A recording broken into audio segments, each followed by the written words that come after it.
Good morning, ladies and gentlemen. It's your brother Bolo VNR.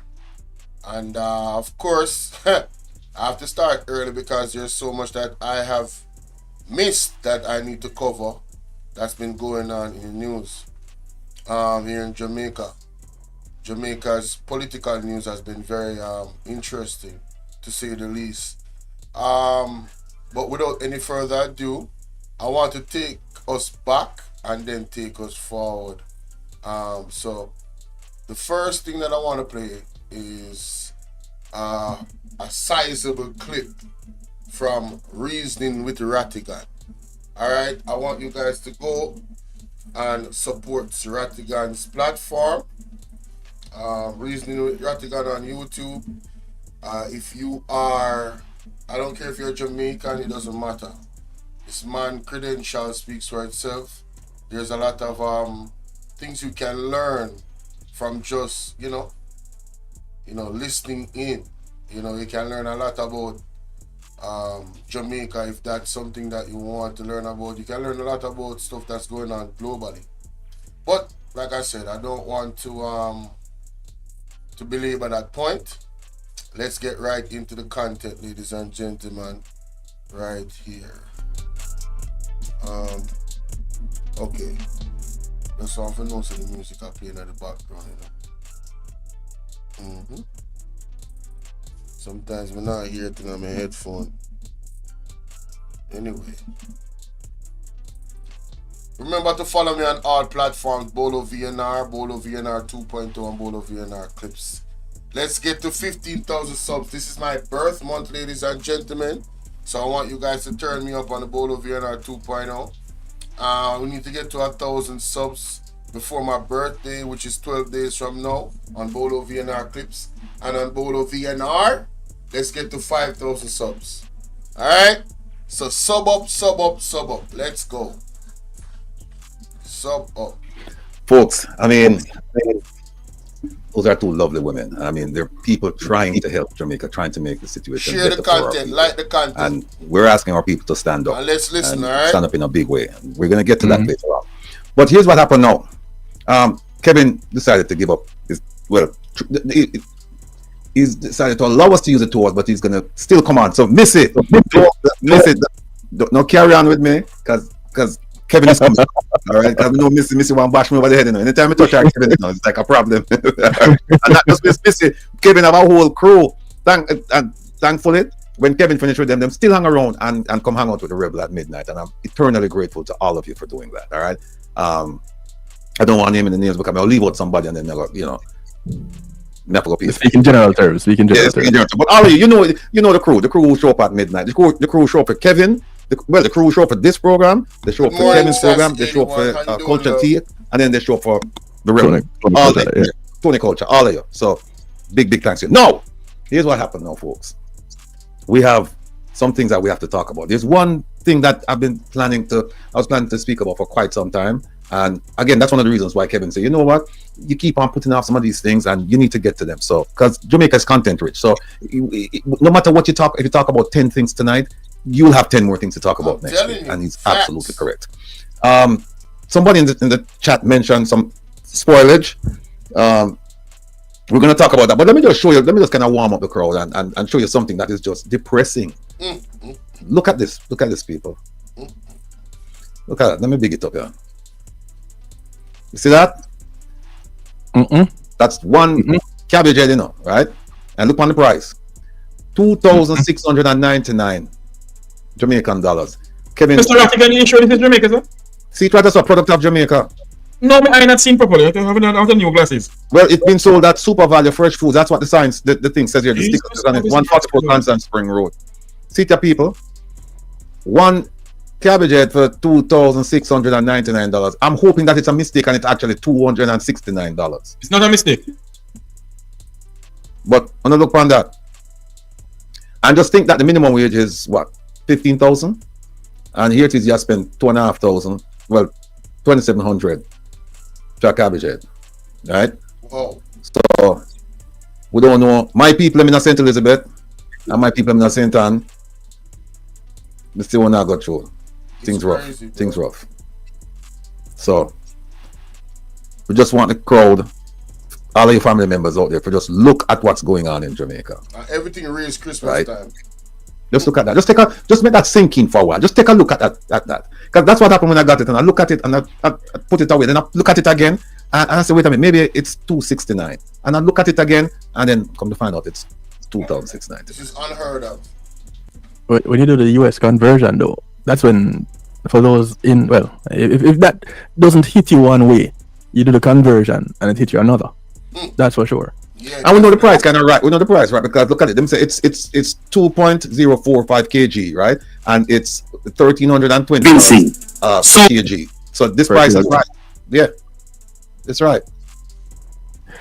So GCT on food, though, Roy Washington. GCT not on food. GCT not on food. GCD bought food and Consumables? gas, didn't Seriously? look at Petra. He said, that's an imported cabbage. Jamaican cabbage that looks so tough and big, big thing. Somebody said Floxy. Remove that. Let me see if there's something else. Go ahead, Kevin. Trump said cabbage costs more than chicken. Look on this one, yeah. Look on that one, yeah. This one is honey baked dressed ham. Look on it, no? Hey, hold on. That needs the tag not need to change because it needs to say slice of ham. Look at it's a honey baked dress, and that is that's $6,000 a kilogram, you know. Wow. Yeah, 600. That's little less than half a kilogram. See the one piece of ham with yes, some that's swat, the some one. little floxy looking This is the pineapple reality, slices, you know and what some I'm saying? put some maraschino on it, yeah. And that's it, honey baked dressed ham, product of Jamaica, and them include the GCT now to make you know them. You know you have to pay more. The sticker price is the price. No, this is from And if you want, like I said, if you want to do the conversion, all right. So 2,600. Let me get my calculator, right?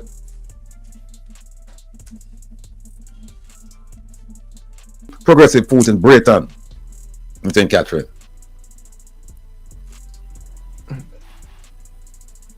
Look on that. I'm gonna ask the Jamaicans in that are listening right now, how to eat? All right. No, I'm serious. How? Wait, before he goes into that, Sassy 81. That cabbage that you saw is $17 US. When you use the conversion, it becomes $17+ for one head of cabbage, one head of lettuce. 17 US. Over 17. As a matter of fact, it's almost 18 US when you do the conversion. I kid you not. This is the reality in Jamaica right now. Food is through the roof. So you see, when I come on here and I talk about Jamaica, this is why. There's a lot going on. And the reason why this is happening is because the government has neglected the agricultural sector. What they have done is they have not done proper preparation for this climate change that they were talking about the whole time, right? They have not put enough money into helping the farmers recover. They have not put enough money into helping the farmers them use innovative ways so as to not be hit too hard or, by these weather conditions. That is what has happened. They have not been proactive. But what they have done is they have increased their revenue in terms of how much they get paid as politicians all across the board. Well, almost all across the board. They went from they raised their pay up last year to a 200% and in some cases to a 300% increase. And the Prime Minister also promised with that raise that we would get better performances. Now, I'm going to be laying down the law today. I'm telling you, I'm going to be live for a while. So let me just play this because there's a bigger part of this that I want to get to. All right, I got a lot to talk about because I've been MIA, my internet, my computer not working, all types of foolishness. I'm on the cyber attack allegedly. I'm just saying, hit the like button and share the live, please. Thank you kindly. Thank you kindly. Oh, and somebody let me know if my donation link is working. As just click the link and see if it goes to the donation page. You ain't gotta send me nothing if you don't want to. That's not what this is.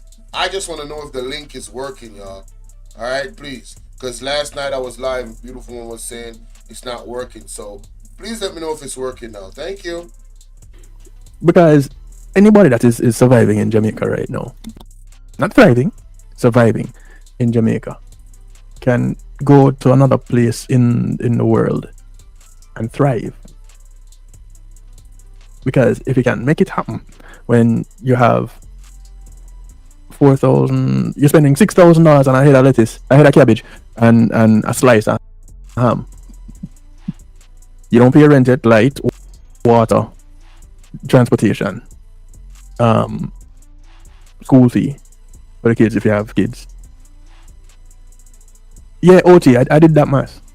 That's what I'm saying. If the Jamaica price don't get you, the US price will. Exactly.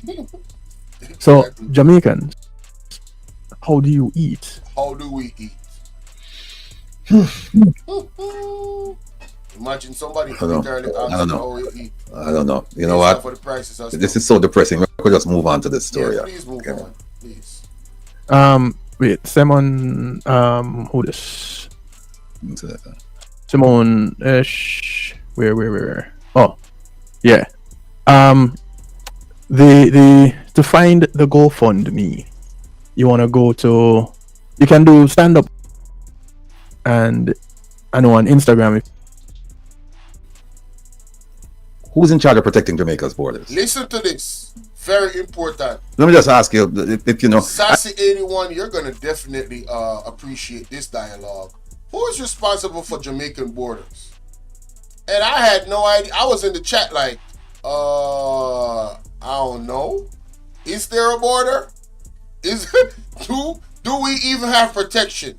It's like Jamaica borders to me is like a free for all. You can just run right through it. You know what I'm saying? I don't see no protection on our. I'm sorry, no disrespect to who might be out there doing their job or whatever. I am sorry now. I apologize, but I don't think there is one, either enough protection, or two, any at all. That's just me. But let's continue. And you know what? I won't even ask you to name me the agencies. Just tell me the number. How many agencies are responsible for protecting Jamaica's borders? Because if I ask for the names, 99.99% of you will get it wrong. Oh, facts. So when you say the organizations are how many? You mean it's more than one? Isn't just the Minister of National Security take care of that? Agencies, not ministries. How many agencies? So okay, the agencies in how many entities in Jamaica are responsible for protecting Jamaica's borders? Let's see, the Coast Guard. Bolo said no clue. I didn't even think our borders are protected. Hey, that's not a bad answer. Yo, what about the serious? Bolo, yeah. There's another one. Monica said. You hear what you said a while ago? That was me in the chat. I said I have no clue. I didn't even know our borders were protected. Listen to his response. That was me in the chat. I was literally watching in real time. It was live. I was watching in real time. Like, wait a minute. Let's see, the Coast Guard. Bolo said no clue. I didn't even think our borders are protected. Hey, that's not a bad answer. Yo, that's what about the serious. You hear what I'm saying? That's not a bad answer. My boy said it's funny, but it's serious. Regine, listen me, no man. Only like and share the video here. Bolo, yeah. There's another one. Monica said the Don control. Yeah. OT said Minister of Security. OT, I'm talking about entities now. Yeah, JCF and Jamaica Customs are two. The Coast Guard. You can't leave out the Coast Guard. All right. Let me go to the answer. It's the JCF, the JDF, and Customs. So who the Coast Guard fall under? Coast Guard would fall under Customs because they have the Marine Police. You have the Marine. You have the Marine under they have the Marine Police under JCF. And then you have the JDF, they have their own Marine thing. Customs, they have their own. And the Coast, I think the Coast Guard come under Ministry of National Security. As does the JCF.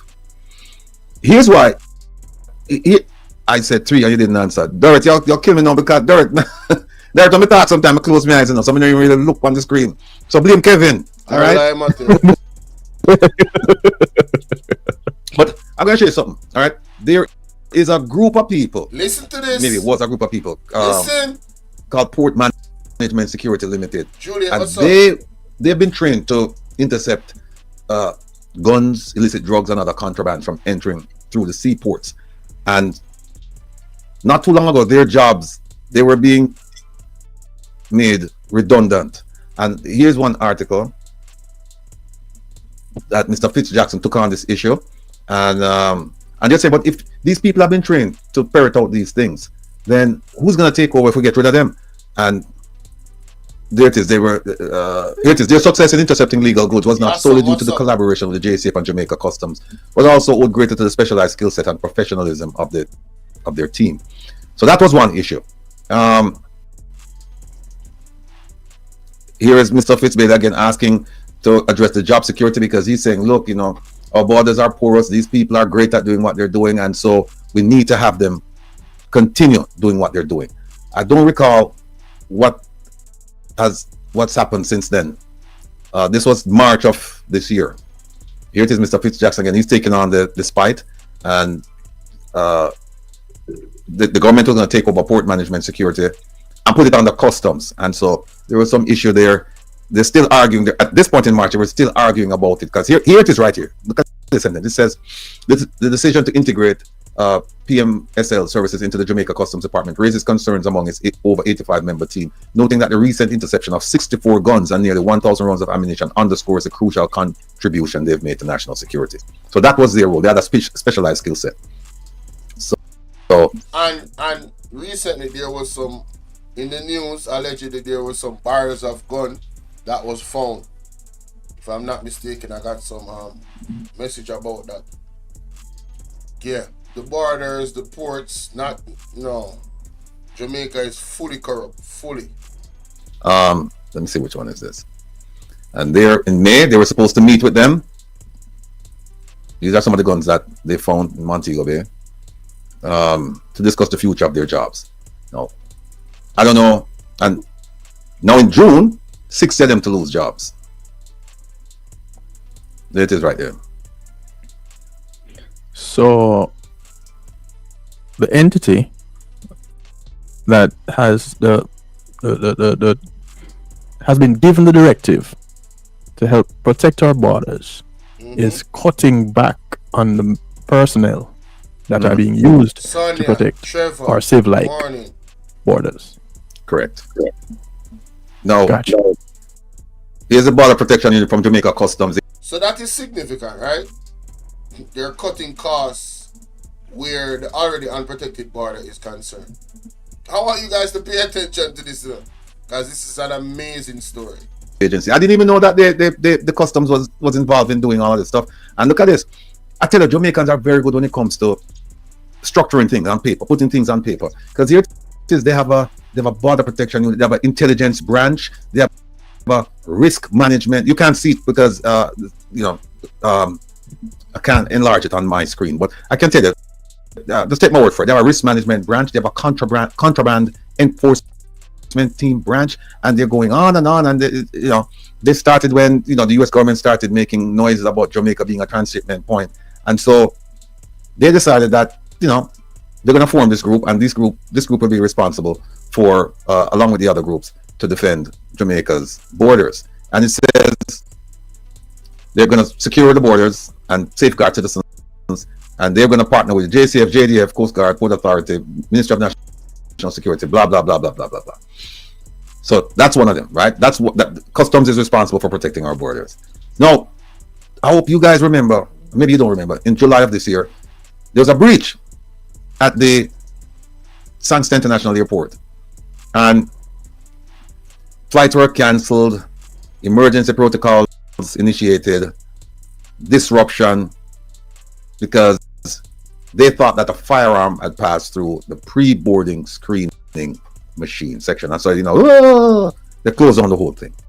And Minister Vaz said, I want a review of security at Jamaica's airports, all of them. And remember, we talk about the airports, right? That is not 3. It's about 17 airports in Jamaica. Wow. So I want 17? all the airports. I want an assessment, security That. assessment done. Now, here's one of the problems. The Chinese, they manage the Freeport out at what, Newport East, Newport West. They manage that. What kind of security is out there? Who's in charge of the security out there? The Chinese. How do we know what's being brought in? Exactly. When? From where? For what purpose? Especially if you're talking about consumable, items like food stuff, cigarettes, and all that stuff. Right. Do we know if some of those things are tested to make sure that our people are not being poisoned? Hey. I don't know if they've done that. Talk to them. Here's another one. Our former police commissioner signing Interpol agreement. These are all very pertinent questions, ladies and gentlemen. Gathering stuff. Nah, forget about that. Very pertinent. No, that's the one I just showed you, the border protection unit. I'm showing you all this because we're going to get to something that's going to shock you. Yes. Now, here's where our Prime Minister said that his administration has made the largest investment in the country's border security. And he gave a wonderful speech. He said, now we have vessels to prevent illegal entry. And we're going to be doing this, we're going to be doing that. But even with the state-of-the-art boat that he has there, the Haitians are still coming into Jamaica using rafts. I don't understand how is it that you have a raft out there with some people and you have... How is that? How do you have a border security? Right? How do you have a border security? And people are coming through, and I'm talking about on our shores, and you have people coming through rafts. I'm talking about, man. But guess what? They have, cut back on the resources, so yeah. It makes sense, right? Cut back on the resources means less manpower. So yeah, let's continue. The state-of-the-art boat with the radar, and then can't pick up nothing. And in fact, in this speech, he says, now we have several vessels of extensive capacity, not just to prevent illegal entry, which we do quite a bit, and we do now serious work to ensure that we don't have a massive migration flow from Haiti and other countries. Nonsense. Absolute nonsense, people. Nonsense, bro. Which one is this? Come on, man. This is September 2023. He says we're bolstering our border. It says we're moving to strengthen our capacity to protect our borders from the increasing flow of guns and drugs from North America and other parts of the world. More talk. Here's customs. See? For those of you who didn't believe me when I say customs are protect borders, them have them both here now. Jamaica Customs Agency advancing its border protection capabilities. And in their fight against illegal activities, they're training people, and they're doing this, and they're doing that. We're getting there, people. And here's this Prime Minister again saying we're gonna bolster our border security to stem the flow of illegal guns. That's a border protection one. We talk about that. And look at this one. Jamaica pours 11 billion into border security, including coastal radar. Right? 11 billion. That's a lot. This was 2018, folks. 2018. Huh? March 29, 2018. Facts and evidence. Right? We're getting there. Stay with me. Stay with us. More nonsense from the Prime Minister. Oh, let's forget that one there. Not that. All right. Here's one. 185 pounds of cocaine seized at Norman Manley International. And don't forget, remember the one that the big seizure over at Boscobel, Ian Fleming Airport, where we were promised that arrest would soon be made by our former Deputy Police Commissioner, Mr. Fitzbailey, who's now, I think, acting police commissioner down in the Turks and Caicos. I don't think the Turks and Caicos people did their due diligence. But he said that he was going to make arrest, that the JCF was on the verge of making arrest for years now. And nothing has happened. And if you notice, they're finding drugs all over the airport. But tell me, when was the last time you hear them arrest somebody? That part. You always hear them say they're going to. They want to. Nothing happens. No, this is an indictment on us, the Jamaican people, to be honest with you. We have they just... Listen to what the man just said. who is, like, where's the journalism? Like, you know what I'm saying? Yo, this is crazy, bro. Why do I go through all the trouble to show you all of that and talk to you about our border security? Not to mention, you know, the ports. We didn't talk about the ports yet. Why do I go through all of the trouble and tell you all of that? Because, wait there. I'm going to show you a document now that would have solved all of these problems. See the problems at the airport, where they can't, people, drugs show up there and they can't figure out who brought the drugs there, no arrest, not like that. All right. So, this is important. He just showed you the problems in Jamaica where drug smuggling and all of that is going on, right? And what the Prime Minister promised, right? And now he's going to show you the solutions that was presented to the Prime Minister some years ago. Let's go. I'm going to show you a document now, right? But before I show you the document, let me tell you this. There's a company called Secure Report. I don't work for them. I'm not looking at a job from them. All I know is that they're internationally known for securing airports. And if you drive on, those of you who live in the DMV area, if you take 495 as if you're going to Dulles Airport, and about maybe 5 minutes before you get to the airport, look to your right. When you look to your right, you know you're going to see there's a big building there. There's a Rolls-Royce dealership. It's the big sign, Rolls-Royce dealership there. Next to the Rolls-Royce dealership sign, you'll see Secure Report. That's where I think that's their main location. They provide security services all over the place, all over the world. We're going to show you all of that. But here's what happened. On June 22nd, 2018. 2018, you know, listen. They met with the leader of the opposition, Dr. Peter Phillips, and they met with his assistant, Mrs. Imani Price. Okay.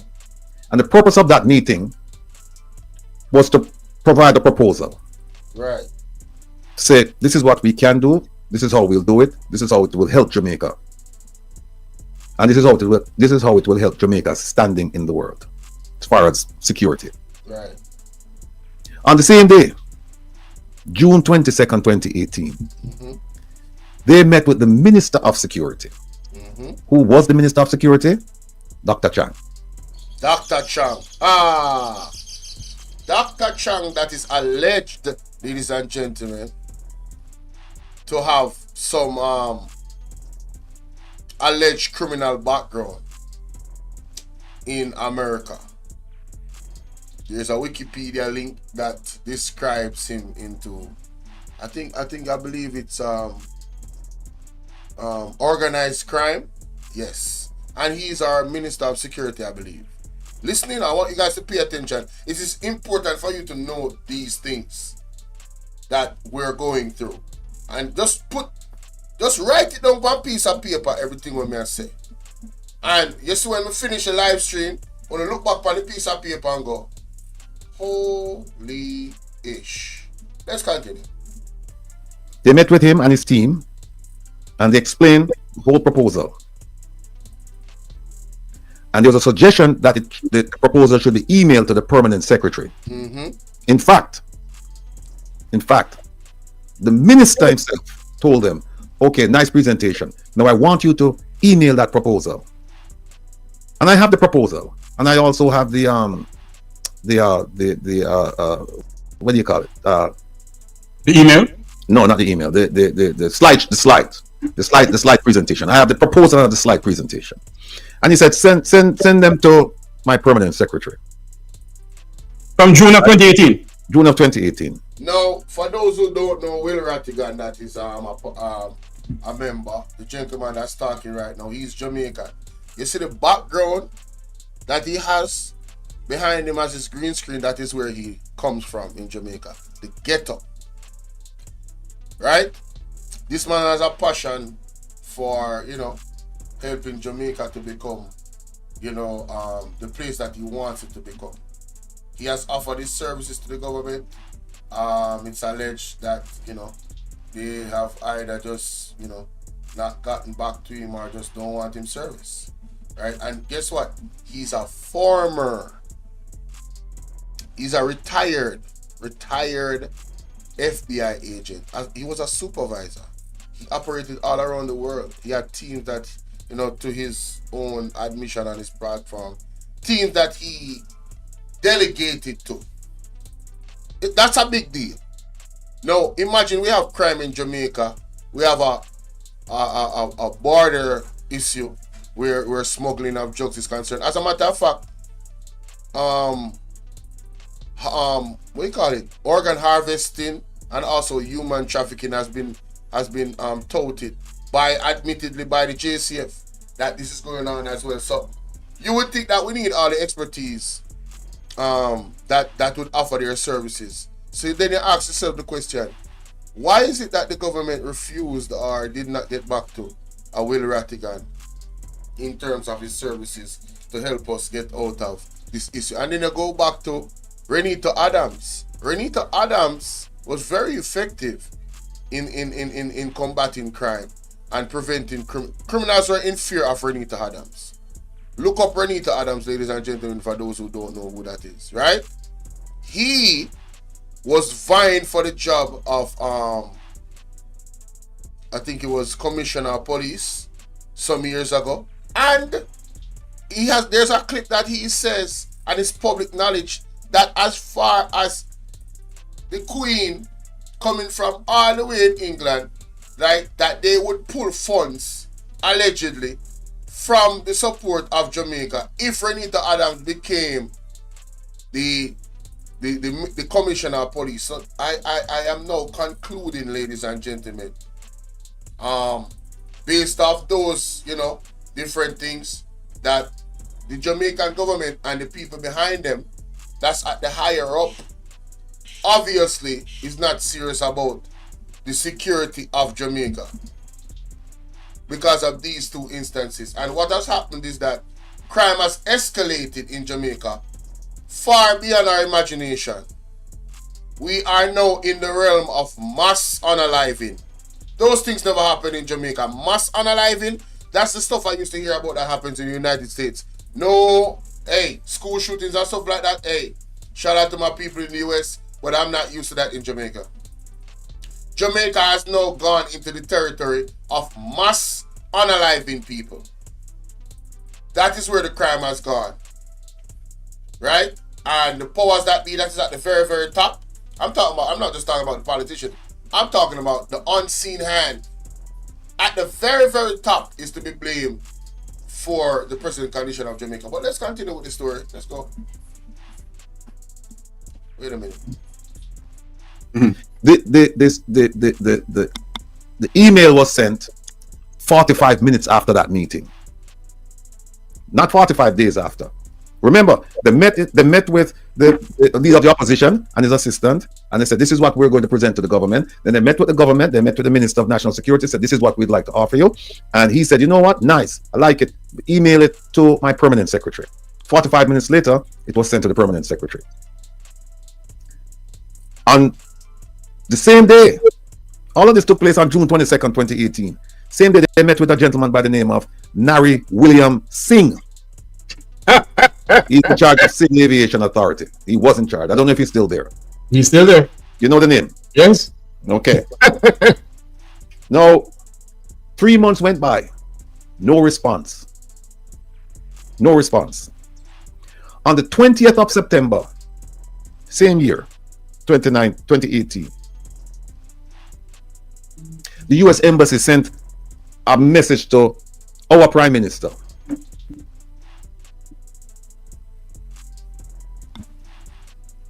For him to meet with secure port people, because the U.S. Embassy, remember now, the Jamaican government has been interacting with its international partners regarding border security.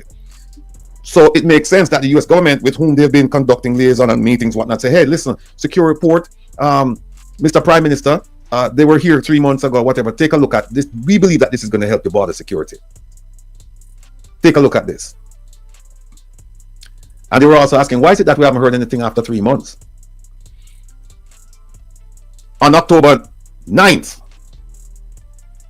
2018, the Prime Minister's office response to the embassy was that Secure Report should stay in touch with the Minister of Security. Hold on there. Hold on. Secure Report met with former opposition leader Dr. Peter David Phillips and Imani Duncan Bryce. Okay. Then Secure whatever went and meet with the Minister of National Security, Dr. Harris Chan. He told them to email his permanent secretary. Immediately, was about 5 minutes after it was emailed. And then the American embassy asked to meet with the Prime Minister of Jamaica. So? Yeah, 3 months later, after the email was sent with the proposal, the embassy contacted the Prime Minister's office and said, listen, we need you to meet with the secure report people because you're always talking to us about border security and we're trying to help you. Here's a company that's internationally known and we're asking you to meet with this company. The Prime Minister's office responded, go and talk to the Minister of National Security, with whom they had met 3 months before. And hold on there. The same Prime Minister who traveled to Washington to meet with people of the State Department about, according to him, names of Jamaican shipping guns to Jamaica, no sir? Right. Exactly. Exactly. So the Prime Minister responded. The Prime Minister's office responded. Go back and go talk to the minister the same person who talked to 3 months ago and he no respond to him. Go back and talk to him, man. Right? That was October 9th. No, ladies and gentlemen, in Jamaica, them call this merry-go-round. If you are serious about border security, and the kicker is coming enough, the real kicker to this story is coming. If you are serious about border security, and you're getting these offers in 45, what I'm saying, 45, 4 or 5 hours time or 45 hours, that's up. Them send the email, and now look what them are telling, man. If you go back to this person, like, if you are the man, you are the one that is hands-on. You have, the Prime Minister have 19 or 28,000 different agencies run under the minister, under the Prime Minister's office, right? So it's a hands-on brother based off how we understand, right? You can say this is a man that he likes to get things done, innit? So we are getting this offer right here. Resilience, how you doing? Good to see everybody coming in. Remember to smash that like button. So you're getting all of this and share the live, guys, with 10 people, alright? You're getting all of this help, ladies and gentlemen, but yet still you decide not to move with urgency. That don't make no sense to me. It tells me a lot. See, you can say one thing, right? But what about the action behind it? That's like you going into business with somebody and you guys sit down and have a verbal conversation about where you want to take things and you're excited about it, and then they come, all right, so here's all of the papers, right? Get a lawyer to look over everything and get back to me as soon as possible. And then 6 months pass, 1 year pass. There's no way you're taking that person seriously about business. So I don't take this government serious about the business of securing our borders. But he boasts about spending a lot of money on the JCF, right? And the police force, right? So where is this money actually going? Is it going into bolstering the JCF, or is just this another scheme, right, of corruption? I'm just asking, because this don't make no sense. But again, the kicker is coming. Antoinette, how you doing? Blessings to you all that is here in the building. Remember to like and share. October 11th, the Minister of National Security responded and acknowledged receiving the proposal 3 months earlier. Yeah, sent an email and he said, yes, we received your email that we asked you to send to us with the proposal. We received it 3 months ago. And that was it. 3 months ago, them get the proposal. Listen to the proposal. So tell me something now, Mr. Rattigan. Listen to the proposal. As a retired former FBI special agent. You hear that? When you read... Retired former special FBI agent. That is Mr. Rattigan, the gentleman in the glasses. Well, the one in the blue shirt. All of this, sir. It's your program, not mine, but you know, I have to answer the question. When you read all of this, Mr. Rattigan, what does that say to you? Does that look like the Jamaican government want to solve crime in Jamaica? Nope.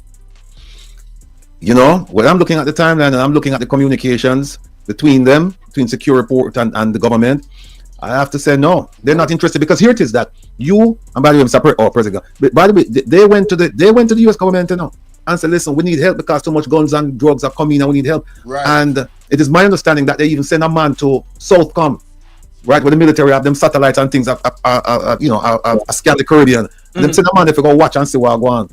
The man, they must be blind because plane a flying in Jamaica like it a go out of style and a crash land and nothing at all. Nothing. So them go to the Americans and say, we need help. The Americans say, okay, fine, we don't need help. Here is somebody that we use. Here is somebody that we think would be useful for your purposes to protect your borders. Remember, we go ask them, you know, and we ask the Americans for help, and them say, okay, here it is. Context so when the man matters. them come and the man them show them what them can do. When the man them show them, I don't know, DB security people, them, right. Most of these people who work for security port, they're retired federal agents, whether them come from Homeland Security, FBI, DEA, ATF, whatever. That's their composition. That's how they make up, right? So they know about security. So the man them tell them the things them can do. I don't know if it frightened them and them say no. We can't. Yes, Ratty frightened them because they don't want them to come in there, you know. Remember the former world class ministers, FBI is coming on to investigate SSL, you know. So they don't want that in there because if that ever happens, you know, God help them, you know. No. So from 2018, nothing. Government not dealing with security. Wow. Now I am going to show you the proposal. Listen to this. But before I show you the proposal, I'm going to give you the conclusion first. I'm going to give you the conclusion that I'll show you. I want you to tell me, Marlon, good morning. Mr. Jeffrey Tavares and all of our family members in the chat who can talk to it. I want to take phone calls for the program. I want you to tell me, because it costs money, you know. It costs money. I want you to tell me how much money Secure Report was charging Jamaica to put this technologically advanced system in at the airport. And by the way, this system, you could also use it at the ports. I want you to tell me how much money you think security. The money there. Tell me how much. About 50 million US, Jamaican. You get warm. Come in, people, not talk to me, you know. This is the part where we need to know, it's interactive. Come in, talk to me. How much money you think Secure Report did charge Jamaica for putting in the system? This is the banger right there. There. Look how much money they want to charge them. This is the banger. $3 billion. $100 million. Anthony G said less than 1 trillion. That is Anthony, you know, easy at all. Pastor Ricky, 100. Petra E, 5 billion. Million of US or Jamaican that. Petra 2.5. Fenija, I'd say what? 100 million. All right. Joycelyn, Freedom, OT. Come at the front of the class. Monica, come at the front of the class. Come at the front of the class, people. This is how much them that charge Jamaica. Listen, $0. Hold on, Ratty. Zero? Zero. There was no money even for them to thief. Zero. No money at all. Here is how the deal was structured. Listen to his deal. Secure Report said, this will cost the Jamaican people and the Jamaican government zero. Here's how we all make our money. Listen. The tourists that come to Jamaica, if the airline ticket costs $200, we're going to put on a little $5 upon each ticket. So we'll make our money. We'll make our money off of international travelers coming to Jamaica. And them not going to feel it because remember them used to charge departure tax, you know. Mm-hmm. And you have to pay it when you leave, you know. Now they put it on the ticket so you don't feel it. Because them used to have problems with people say, me no money. I'm more right. So the money they don't charge them. They don't charge international travelers coming to Jamaica. So they don't put like a little $5 upon each ticket. Mm-hmm. And cricket, Jamaican government said, no, we don't know. We don't want nothing from you. Here's the agreement. I have the slide presentation, but I won't show that. I'll just show you the agreement itself. The proposal. All right. See ya. Let me big you up.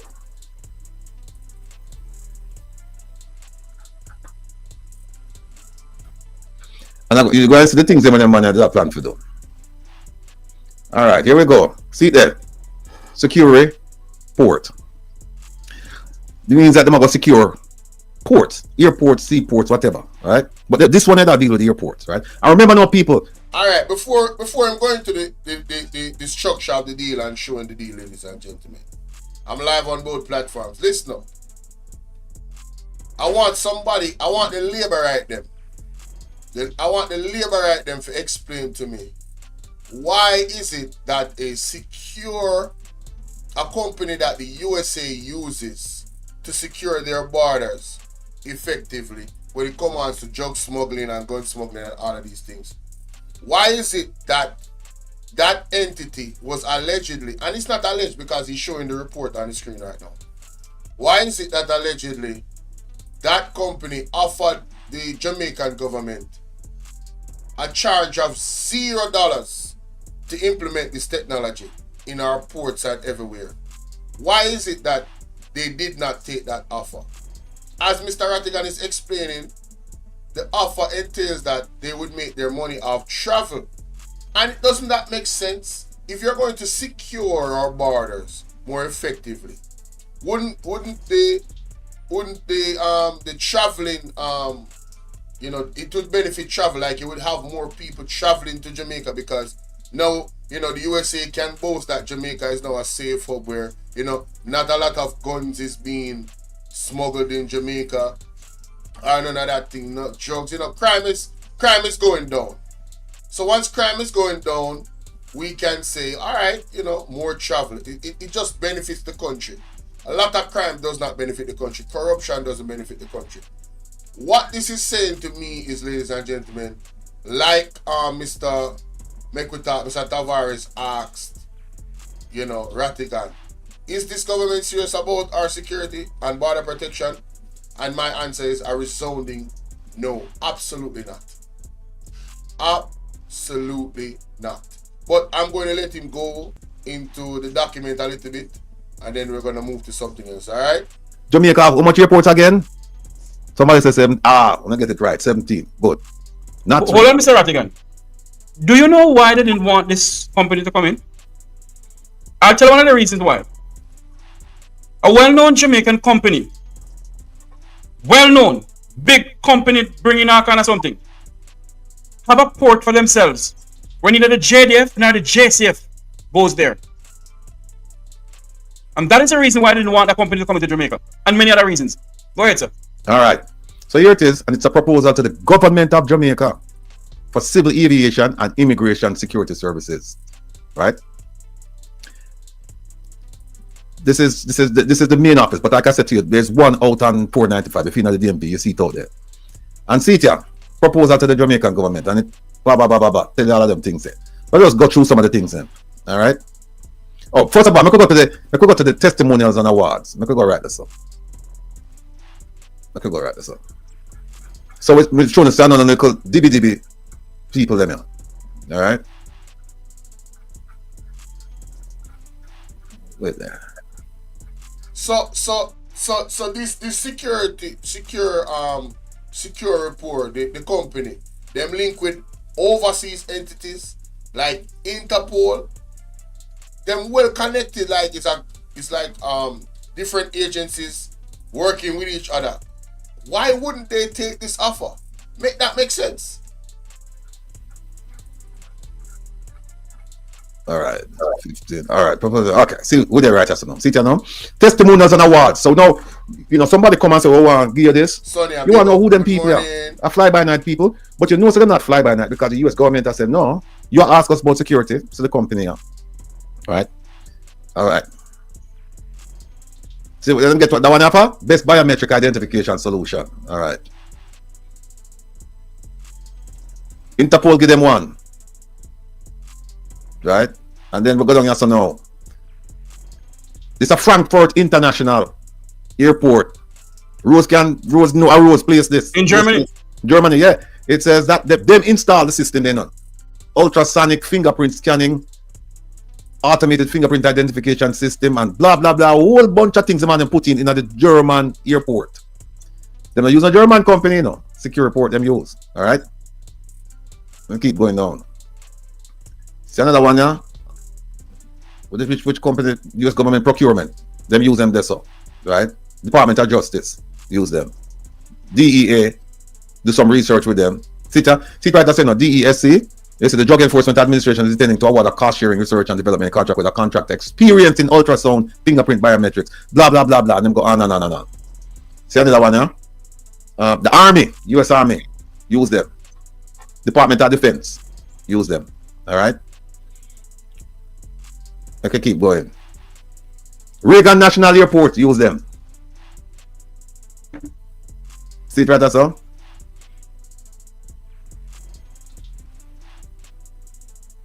This is the Culpeper Regional Airport, just outside DC. And it says, look right there, so. Since its installation in 2006, Secure Airport system has operated satisfactory results. Them identify people, control this, wireless that, blah, blah, blah, fingerprint, boop, boop, boop, boop, boop, boop, boop. All works. All right. So that's after them case study what them put out. Right? Sierra Leone, use them. Hold on, man. Hold on, go back this up. Sierra who? Sierra Leone. So I'm going to put the ministry would like to thank Security Port for the continuous support and assistance in making the Republic of Sierra Leone a safe place. See, that's Jeffrey. A safe place, yeah, Republic of Sierra Leone. Right? And say to your presence and provision of services at Lungi International Airport, blah, blah, blah, blah. Greatly enhanced. All right. Minister of Interior. Stop this, Mr. Rattigan. Stop this. You go back here, sir? No, tap right this up. Oh, so my brethren, I sat them on the case I would be on. All right, see me. See the people. Kevin. All right, go ahead. What you say you want me to stop this? What you want yes, me to stop? One of the reasons I want to stop there is it that the government of the government of Jamaica was afraid that this company here would have bring up something that the Jamaican people will say, okay, yes, we don't say my teeth long time. Me say not Vatican words, my words. Right. Jeffrey, I wish I could tell you what went through the mind of the Prime Minister, the Minister of National Security, and all of those people responsible for securing the borders of Jamaica when Secure Report was made the pitch to them. And don't forget, it was the government of Jamaica that sought the assistance of the US to help with border security. It wasn't like Secure Report just come in and do them thing.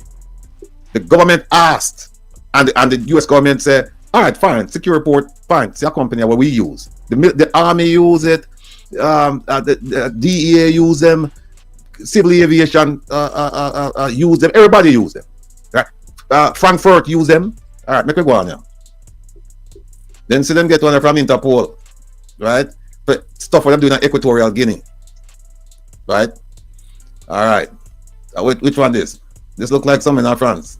Now, I don't need to go no further with this. The evidence is clear. Somebody would say, oh, they would likely say that, Jamaica dropped the ball and this one, the government dropped the ball and this one, they should have taken this deal. It's way bigger than that, ladies and gentlemen. You have to use your brain, you have to think. In my opinion, only criminals would not have taken this deal. You have to be a criminal. You cannot be operating in the best interest of the Jamaican people and have a deal like this and let it pass. They were getting this contract for free. Look at the credentials of this company that works and have all of these contacts with all these different agencies around the world, right? These are former, like soldiers, special operatives, and all of these things that heads the company. So they understand. They are experienced in the field which they are actually operating with this company. Very experienced. So there's no good reason outside of these people have to be criminals. These people have to be criminals. Money was not the issue because they were not charging them. So I'm gonna leave you guys with that.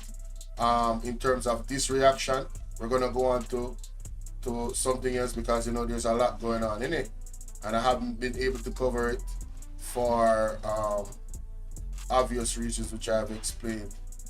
My my computer, my internet, my devices have been under massive attack. But let's continue. I just saw it go down. Let me know what you guys think in the comment section, alright? Like, share, and subscribe. Remember to follow me on all of my platforms, ladies and gentlemen. Bolo VNR, Bolo VNR Clips. And yeah, and Bolo VNR 2.0. If you have not already, I don't know what you waiting on. Bam, there you go. There you go. Alright, people, so let's get to the next thing now. As my time stop them something here from yesterday, you know, from the other day, as a matter of fact. Alright.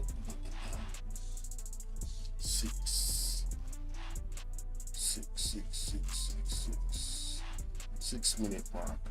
Alright, right here, sir. Alright, so ladies and gentlemen, in the recent times with the IC report, and all of these things that have come out, you know, I just want to send a reminder to all leadership, everybody. It doesn't matter what side you're on, JLP, PMP, UIC, everybody. Wanna clip up this part and tag the leader we wanna follow. Whether Mr. Golden, it no matter.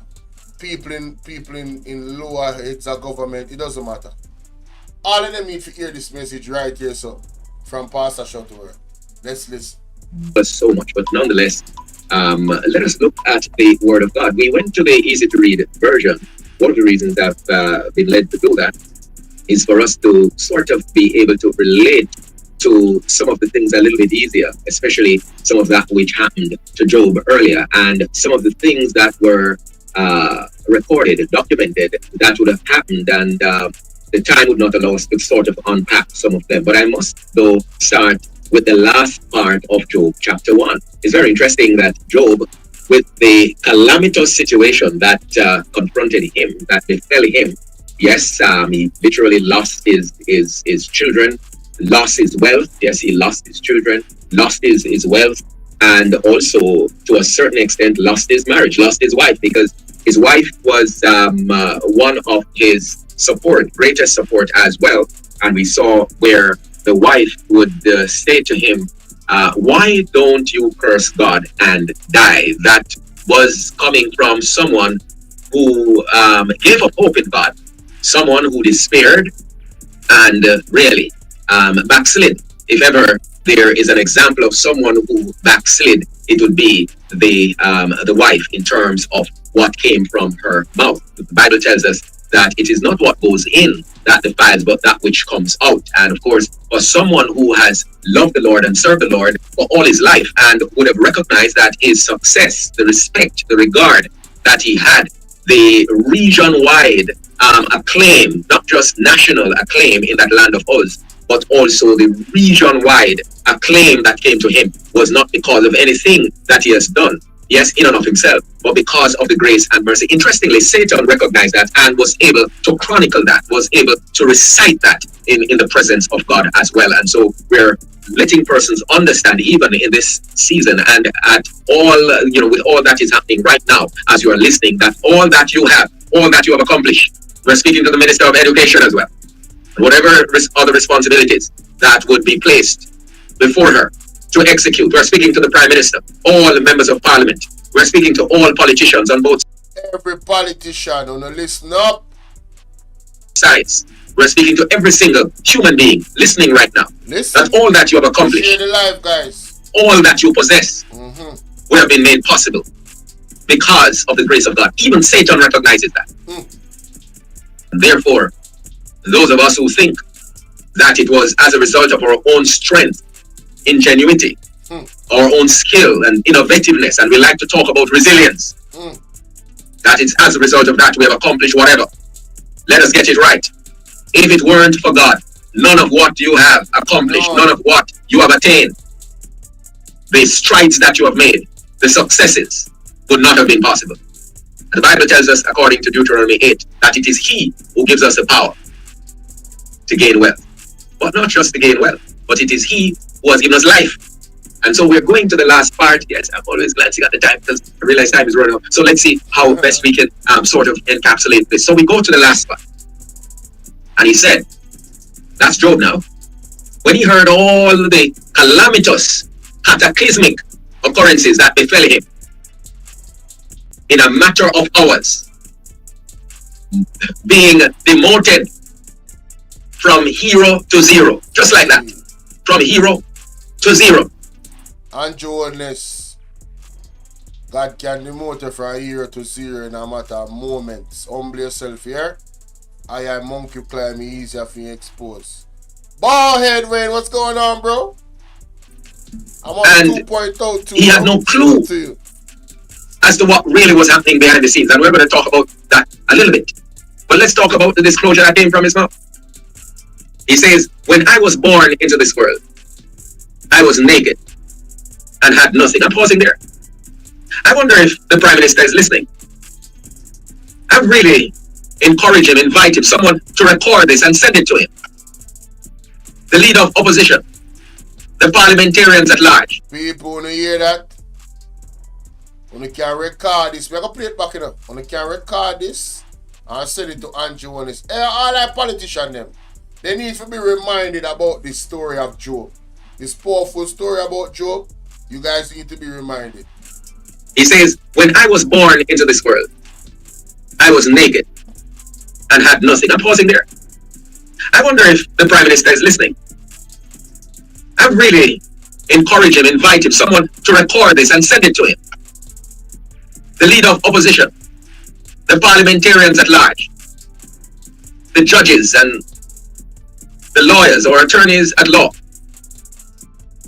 the wealthy people in Jamaica, the bankers, the businessmen and women, successful ones especially, the well-learned persons in academia, everybody, such as those in the various universities and colleges. Nobody is beyond. I'd like someone to record this and send it to them. Yep, record. So here, the disclosure. After calamity upon calamity struck this man, within hours, he was reduced from hero to zero. What came from his mouth? Hear what he said. When I was born into this world, I was naked and had nothing. I got to stop there again. So no matter who we are today, remember when, by the grace of God, we were born into this world, we had no clothes on our bodies, we were naked. Not sure how many of you, but I'm sure many of us would have had the experience to be in a delivery room. Many would, other than the mother. And you see exactly what happened. I'm not talking about watching YouTube and the internet. You can see it there too, but real life. It's a most sobering moment, recognizing that all of us, and that's why it is of the devil to kill a baby, to destroy a baby. Don't tell me that it's a blob of flesh, to destroy a baby, even before the baby takes shape. Once conception has taken place, that's a baby you got there. That's a person you got there. But that's for another story. How many of us recognize and remember that when we were born into this world, we came naked? And that word naked, friends, if I had the time, I would go into it and unpack it, but that's not my assignment this morning. But maybe I should just touch a little bit on it. Naked. What does that mean?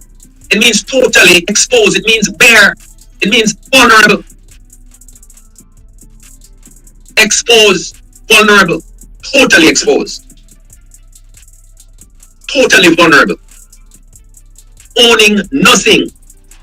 Having the capacity at that time to own nothing or to claim nothing.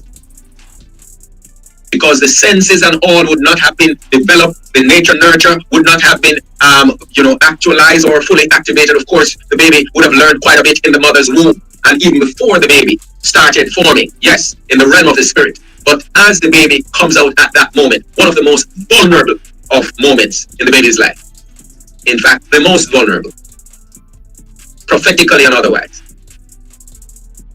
And so no matter who you are today, no matter what you have accomplished, remember how you started. I must remember how I started. With nothing. At the total mercy of my mother and father too. And of course those who were responsible ultimately to facilitate my delivery, your delivery. And in a moment, one of the most calamitous moments in Job's life, the Lord, by his grace, because of the attitude, mindset, and the heart toward God, the Lord would have brought him back to where he began. Now, this is very interesting, ladies and gentlemen. If we could live our lives in that humility of understanding that we were at the mercy of first God in the formulation in the womb for us to become a human being. We were at the mercy of God, right? And then that mercy was extended to the responsibility of our parents, knowing that we're in the womb, right? You know, God is doing what God does in the womb, right? Knowing that we're in the womb, the mercy of man now to whether or not they want to terminate us, right? And then even after that, as a baby, you're born naked. You need somebody to feed you, teach you how to walk, teach you how to, you know what I'm saying, protect you, all of that. You're at the mercy. You're naked. So we come into this world in the most humblest of ways. But for some reason, you have persons like Andrew Holness, Juliet Holness, and all the other politicians in this world, all the people that have certain influences over a lot of people's life, they get into these positions and they believe that they could just do anything and get away with it. Like, become a dictator. Look at this. Excuse me. Look at the situation in I think it's Libya. Is it Libya? Nah, is it Libya? One of them countries the other day where the guy had to run to Russia, the leader. He had to leave his whole palace. And he had to seek exile in Russia. Run. Run, Forrest, run. It took some time, right? But he's been ousted. And I'm just using that as an example to show you how what the pastor is saying, you can go from hero to zero real quick. Andrew Holness, humble yourself. All these powers that you think you have, sir, God is the top judge, right? God decides whether or not you continue and have grace. And that goes for all of us, not just you. But given the topic today, we just want to lay that down. Let's continue. That's important. Because the truth be told, no matter what may befall us in life, how calamitous situations may be, the disasters, the tragedies that may come, if by the grace of God, we were able to go back to where we had all begun, and some of the things that would come from our mouth, some of the things that we would do, decisions and choices that we would have taken, would not have been the way they transpired. Big facts. And so thanks be to God, by his grace, Job was taken back to when he was born. So he says, when I was born into this world, I was naked and had nothing. Nothing at all. And this is now most telling. He's now looking at his end. So it is also important to recall how it began, how it started. Right. And also to have some perception of what it will look like when it ends. Yes. What will it look like? And so from beginning to end, he was brought by the grace of God. And so he went on to say, so when I was born, both extremes now, when I was born into this world, I was naked and had nothing. When I die, I leave this world, I'll be naked and have nothing. I'm speaking to the Prime Minister. I'm speaking to members of Parliament. I'm speaking to religious men out there, behaving as if they have power, all power. I'm speaking to wealthy people out there, people with authority, whomever you are, wherever you are. Everybody with authority. This word so yes, is for you. Yes, they will dress up the body in all manner of paraphernalia. Pretty coffin and all sorts of stuff. And as I'm mentioning pretty coffin, I hear the Lord still saying, remind them, there is a state funeral that is pending. Oh my goodness. Lord have mercy. So listen, this is the third time that I've heard this prophecy. There is a state funeral pending. All right, and see, a lot of people will say, so all they do is come and tell you about gloom. Well, no, the prophet get instructions. This is the time of judgment, so the instructions is about judgment, and God is so merciful. God gives you a lot of time to decide whether or not you want to follow His instructions. Which the instructions is, put Jamaica into 3 days fasting and prayer. Declare it, demand it. All right, we're gonna lock down Jamaica, just like how you guys locked us down in the pandemic, right? Lock down Jamaica for 3 days. No business. No business. Fasting and prayer for 3 days. Who want to participate? Participate. Who don't. Right? It's that simple.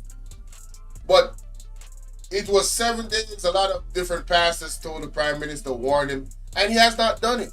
So now, when you hear the judgment that is going to come because of you being hard of hearing, the Bible says, who that has an ear to hear, let him hear. So now you're hard, you're not listening. You're ignoring God's message. You're ignoring God's word, and you're ignoring God's prophets, calling them false, all different type of things. And then when somebody is unalived in your cabinet, by whatever means that was already prophesied, right? You go, oh, they called down death. No. Nobody called down nothing. They were warning you to prepare yourself, right? And repent, so you will be in a better place. So all the politicians, man, all the people in authority, y'all better listen up. When I die, says Job, and leave this world, I will be naked and have nothing. And hear what he now says. The Lord gives and the Lord takes away. Praise the name of the Lord. That's key there. Because he is now acknowledging who is in control of his life. Mr. Prime Minister, Governor General, leader of opposition, politicians at large. Hey, you hear what he said a while ago? Mr. Prime Minister, Governor General, the opposition leader. And that goes for the UIC president as well, because he's an official opposition leader, innit? Mark Golding, same thing. Listen, everybody. Members of the fivefold, clergymen and women, businessmen, police officers, soldiers, doctors, nurses, immigration officers, and the list goes on. People at large. The Lord gives and the Lord takes away.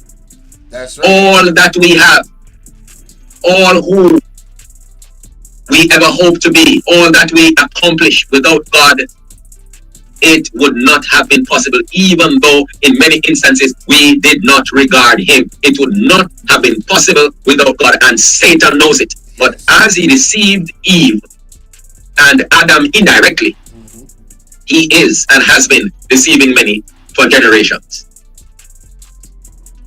So that's just the preamble, but then it's profound, coming from the Holy Spirit. So let's go a little bit. No, this is so deep. Like, so according to the word, the devil literally has to, and I'm gonna close this part of the reaction on this. The devil literally has to have a meeting with God. The angels, they have a meeting, because you ever hear the Bible talks about God having an edge around somebody? So the devil cannot operate where the edge is. Wherever God says the devil cannot operate, he cannot operate. So he has to go into a meeting with God and be like, yo, so where can I operate? This meeting happens regularly. Yo, I want you to understand what is going on right now. There's a delegation of meeting between angels that include the devil, right? Because the devil Once that's why God says, touch not thy anointed and do thy prophets no harm. The devil knows who he can't touch. And this is why God says, humble yourself, come before me and repent.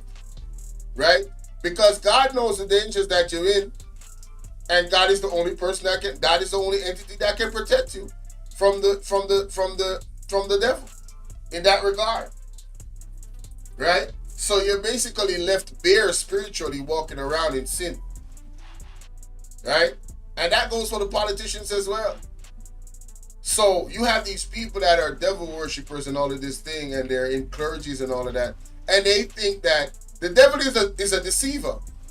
Angels and all of them think that, they can just operate and they have this power. It's called deception. You have no power. You're being deceived. Right? The devil can't protect you from God, but God can protect you from the devil because God is the higher power. Period. And the devil knows it, but the devil will continue to deceive you. Man, listen. I'm not gonna add, take away. I'm gonna leave it right there and go to the next clip. I'm gonna go to the next clip, ladies. Let me just excommunicado these pictures right here off the screen. Marky G. So, next video. Let me see. What's the timestamp? 15 minutes. And yeah, this is what I've been having to do, ladies and gentlemen. To remember all the different things that I want to talk about. Right? Alright, here we go. Me hearing talk warriors. Israel has a spyware company called... Yes, I have to document this. I have to absolutely document this. Alright, so ladies and gentlemen, it's a brother Bolo VNR. Remember to follow me on all of my platforms. Now, I've come on here and talked about me being under attack on my platform and my computer being under attack. And a lot of people say, you're just complaining and whoopty-whoopty-woo, and it's conspiracy theory. Well, let's get to the facts and the evidence about it, ladies and gentlemen. All right, let's go. Let's hear this. The website, is when you click on the link to get the full reports, and that them are black with from. You understand? Yeah? But no more than me. Because I already do something else. Yeah, I already do something else. Listen, Andrew Onless have the spyware. You know about the spyware? Let me tell you a little bit about it, my wisdom warriors. Israel has a spyware company called NSO Group Technologies. NSO is known for its spyware Pegasus. This is what Andrew Onless have under style. You understand? So when you hear Andrew Onless come out and talk about we can track we and this, we have to believe. Better believe. You understand? People who remember when Andrew Onless come and say that they track people. Who remember that? If you remember, remember in that chat. Andrew Onless came out and said that people were tracked, and this is the technology allegedly that he's using to track people. Not my words, he said it out his own mouth. Right? So I want you guys to he said the person was tracked and they were arrested, I believe. So let me know if you remember that. Let me continue the audio. I'm gonna see if we can find it too. Understand me? Him have it for true. This is why him pick up himself and gone over Israel in a 2017 because Andrew Onless have it all planned out for spy on the Jamaican people. You hear me? That man is a damn wicked man. That man I want dangerous brother. Remember me telling you. Anyway, NSO is known for its spyware Pegasus, which can remotely track smartphones without the user's knowledge. NSO stands for the names of the company founder, Niv, Shalif, and Omri. In September 2023, Apple released an emergency software patch after learning that NSO had secretly installed Pegasus on iPhones and iPads. Yeah. I remember somebody in America, I can't remember his name, I think it was a guy, I can't remember if a rabbin did do or something him do, and them have to use that same the government in the USA have to use the same spyware, the Pegasus spyware for break the case.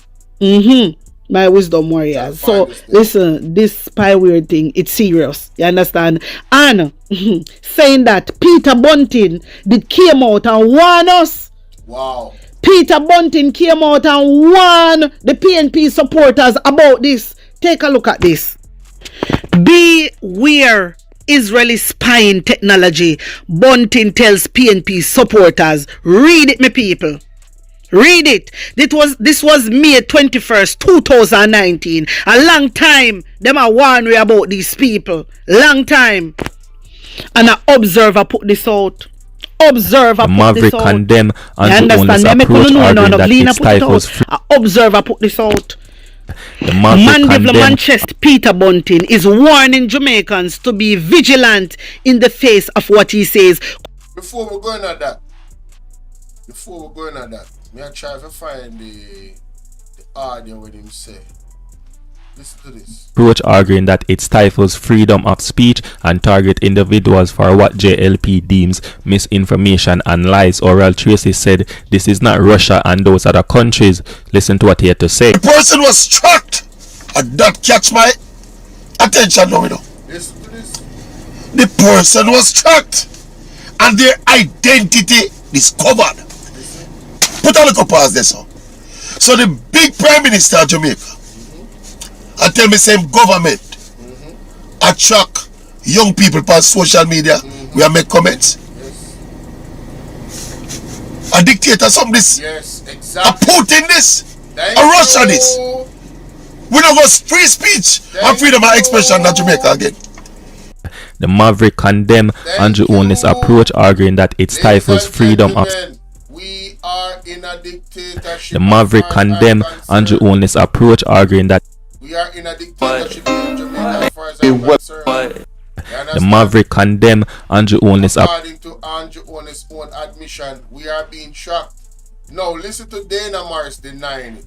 Listen to this. Themselves, Prime Minister Andrew Onless and Information Minister Dr. Dana Morris Dixon regarding the government tracking of Jamaicans spreading misinformation on social media. Andrew Onless revealed the government use of tracking technology to identify perpetrators. Now, Information Minister Dr. Dana Morris Dixon later denied any such tracking. There is no tracking of people. There is no curtailing of people saying anything that is negative. That is absolutely not the case.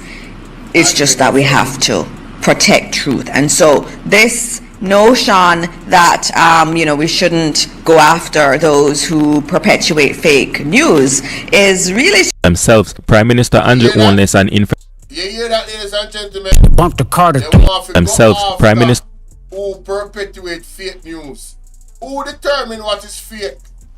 This is where the lines are being blurred in the people. Hey Anissa, what's up? We are living in a dictatorship. So when I tell you in a dictatorship country, when I come on here, ladies and gentlemen, and I tell you that my computer is being attacked, I don't want nobody come in the comment section saying, oh, it's conspiracy and none of that. Andrew Onless out of his own mouth, that is because we can't find the clip. But you heard Miss Dana Morris say, nobody's being tracked. Why did she have to say that? Because Andrew Onless said somebody was tracked and their identity was held. It was found out who they are. You understand? Right? And they have been threatening vloggers for the longest. This government has been threatening vloggers. Andrew Onless has been threatening vloggers for the longest. Right? And you have their ministers of government, Warmington talking about he's a Dan. Not my word, his word, he's the only Dan. Desmond McKenzie saying that the people should take it to the streets to defend Andrew because the Integrity Commission is deep diving into his affairs because of the stuff that they uncovered in the investigation of his statutory declaration. Winston, big up. AKA Shanka B. Right? So, me don't want nobody come to me and come and say, oh no, listen to what Mr. Bunting have to say right now. So listen to this. 19. A long time, them are warn we about these people. Long time. And an observer put this out. Observer put this out. them. You understand me? I make you know, no Gleaner put it out. An observer put this out. Mandeville, Manchester Central Member of Parliament Peter Bunting is warning Jamaicans to be vigilant in the face of what he says could be a plan by government to invade people's privacy using high-end Israeli spy technology.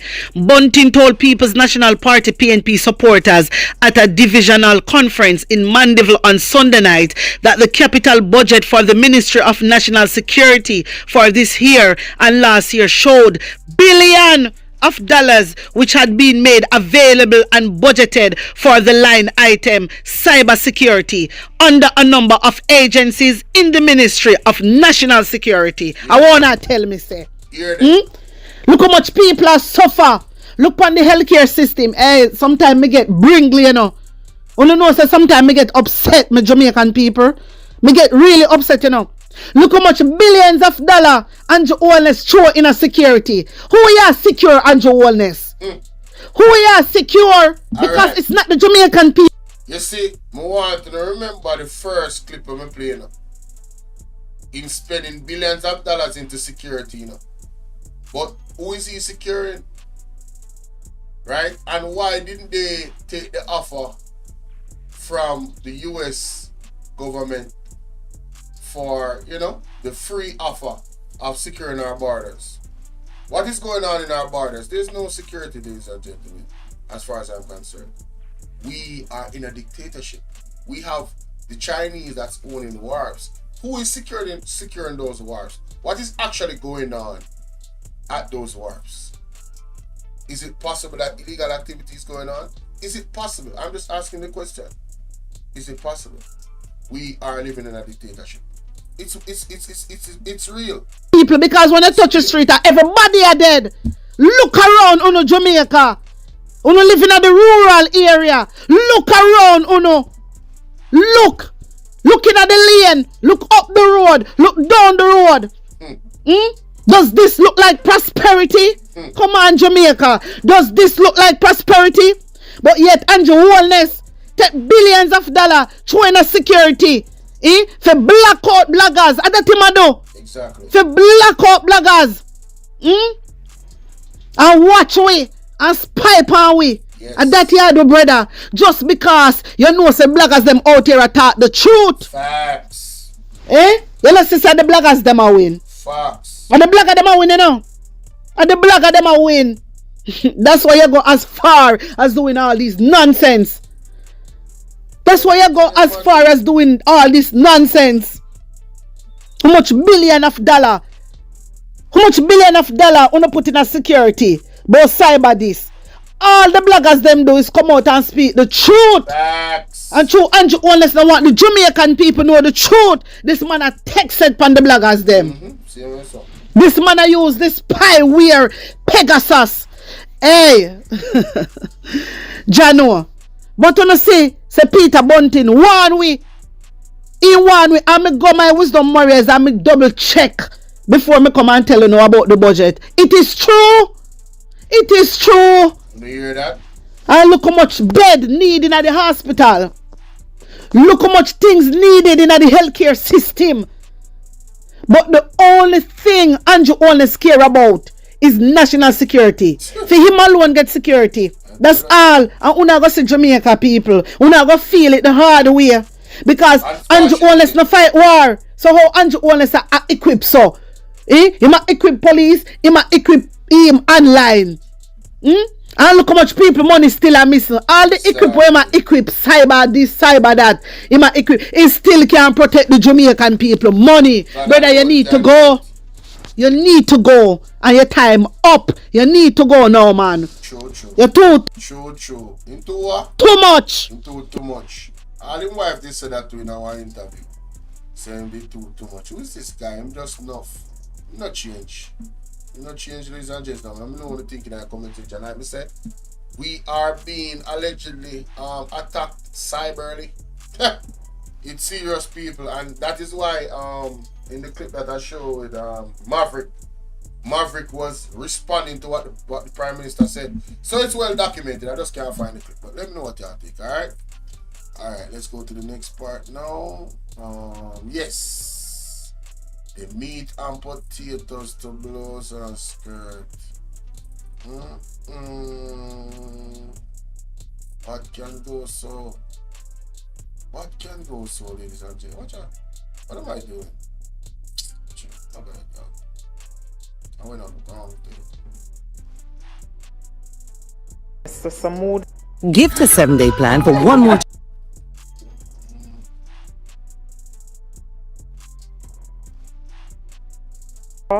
Mr. Sibley's, Mr. Slowly,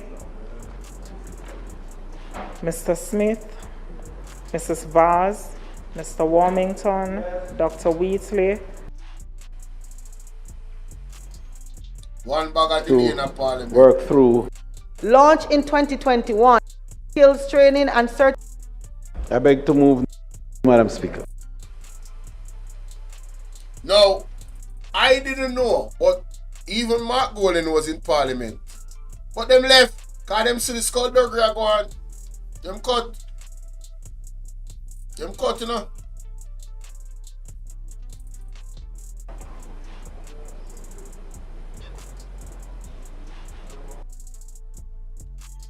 Alright, so ladies and gentlemen, I have to do a reaction to this situation right now. So, this is the House of Parliament, Marlin Malawi Fort.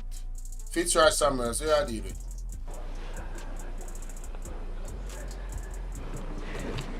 The Standing Finance Committee of the House of Representatives, consisting of all members of the House, is now convened. May I ask Minister Malawi Fort to pray for us? Thank you. Let us bow our heads and hearts in reverence before the Almighty God. Lord, we come in belief on your holy words that whatever we do, if we commit to them to you, they will succeed. No, may I have to stop right there, so. Whatever we do and come to you, we shall succeed. Which part of the Bible say that? Which part of the Bible say, whatever mankind do, the Almighty are gonna allow them have anything to do with them. So you say, we are saying, they can do wrong and somehow the Almighty co-sign that. You can't put that on the Almighty. I wish I say. That prayer, the first part of that prayer rubbed me wrong, you know. Listen to this again. Lord, we come in belief on your holy words that whatever... Come in belief of God's holy words. So, she come in the belief of God's holy words. Listen up. That whatever we do, if we commit to them to you, they will... So whatever she does, right? And commit them to the Most High. In the belief of the Most High holy words. Listening up. Will succeed. It We will thank you for the succeed. privilege of... Whatever. Me no know God to be a God that just co-sign whatever. God no mix up in a unrighteousness. God no mix up in a them something. So how is it that she's going to use the word whatever in that prayer? Whatever we do. Who shall pray to? Who this lady I really pray to? Heads and hearts in reverence before the Almighty. Right? Who shall pray to, Father God? Of all members of the House is now convened. May I ask Minister Malawi Fort to pray for us? Thank you. Let us bow our heads and hearts in reverence before the Almighty God. Lord, we come in belief on your holy words that whatever we do, if we commit to them to you, they will succeed. We thank you for the privilege of serving our fellow man in the respective roles that have been entrusted to us. As we deliberate on important matters of state and nation, we ask for continued wisdom and guidance, so that whatever we do will be done to your glory and honor. Amen. Thank you so much, Minister. Members? Now, me now got to belabor that point. I believe this was a mockery of the Most High. Yeah. I believe this is a total mockery of the Most High. Now, I don't remember if it's this same clip here when them actually when I leave the house. No, it's not the same clip. It's another clip. But people, more, don't tell me what to think about that in the comment section, you know. Was Marlon Malao prayer a mockery to the Most High? Did you guys listen to what you were saying carefully? Or did you guys just, you just brush off in one ears and go to the next? And you never really want to pay attention to what she has said. Because a lot of us do that, don't it? We hear prayer and we haven't started listening to these. But we don't see none of this translated into the prices in the local economy. No. This is the part that I want to get to. This is the part of suspension of the standing orders to enable me to take the motion. I'll be very brief and acknowledge. All right, back up. Enjoy your holiday. Back up. Gather any remaining documents here, particularly this book and the bill, and put them down because members will be coming to ask you for it. Members, enjoy your holidays, rest, and we see each other on a date to be fixed, hopefully late in January. What is so funny in a parliament? What is she smirking about, ladies and gentlemen?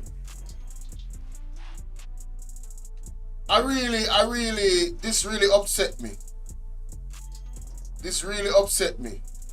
Given the report that came out in Parliament about Estate Bridge, Imperium, the building of the houses, right? Like, share, subscribe, people. The building of the houses. 2-bedroom, turning a 4, whatever the details are. Given the details of NEPA, given all the things that are going on in Jamaica, why does this lady have a smirk on her face talking about hopefully we will be back late January? I walk one. Them take this thing for a game. Them take the Jamaican business for a game, which is our business, innit? Them take it for a game. It's fun to them. So it's just, look at this.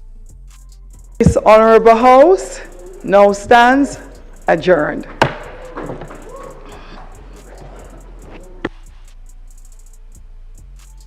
I don't know what's funny. I really don't. Members will be coming to act. I really don't know what's funny. Please ensure that you do not invite you to adjourn this honorable house. Members, I encourage everyone to get some rest over the Christmas holidays. Please ensure that you do not leave your constitution behind. Take them up. They are not to be wasted. Orderlies, I'm asking you to please gather any remaining documents here, particularly this book and the bill, and put them down because members will be coming to ask you for it. Members, enjoy your holidays, rest, and we see each other on a date to be fixed, hopefully late in January. This honorable house now stands adjourned. No honorable board at the house. Not a damn thing. With Andrew Wallace and you and I. Not a thing though, honorable people. What do you make me know the thing? In a comment. It's that mainstay. And that a hold it down in a, it's not something where man a hold in a hand. And that a hold it down in a Jamaica. That mainstay. From freedom. True freedom in a this. But gotta go take away all of that, man. Them no worry themselves. Gotta go take away all of that. Believe. Anyway, on to the next situation right so. Saying on to the next situation right so. This is ridiculous.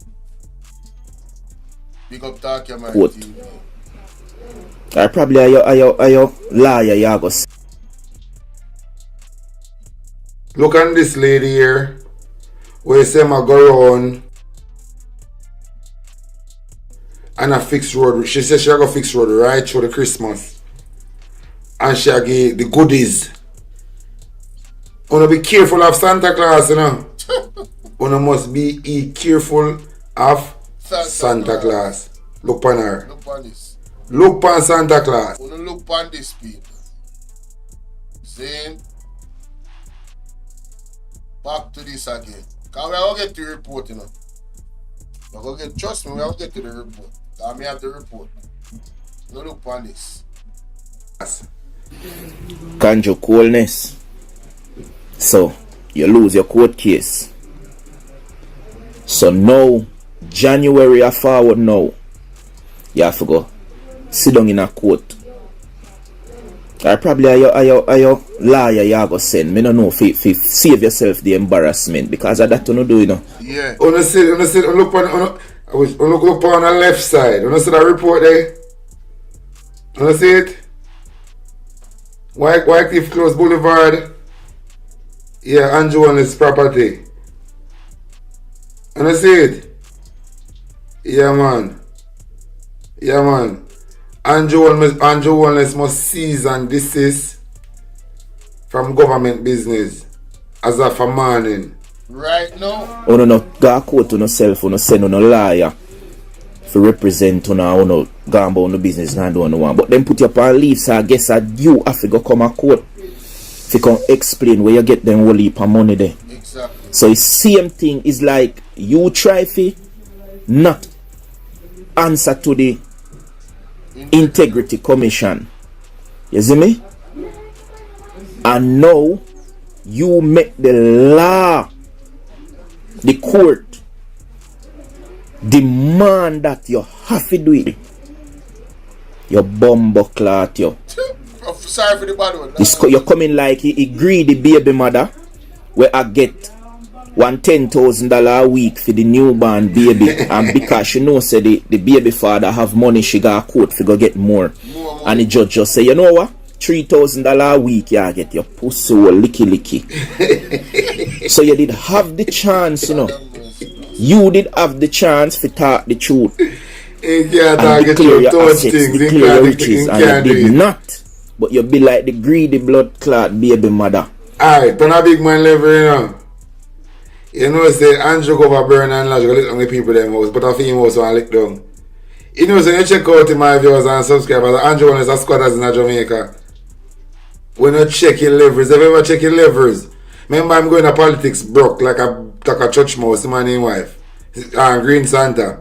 Then going to politics broke like a church mouse. Till the wife want on in wedding in a fish fry. Saying? So everything they say my brag with, our money. True. So Andrew want to start the squatters. So in can't declare my boss, if I'm declaring lose everything.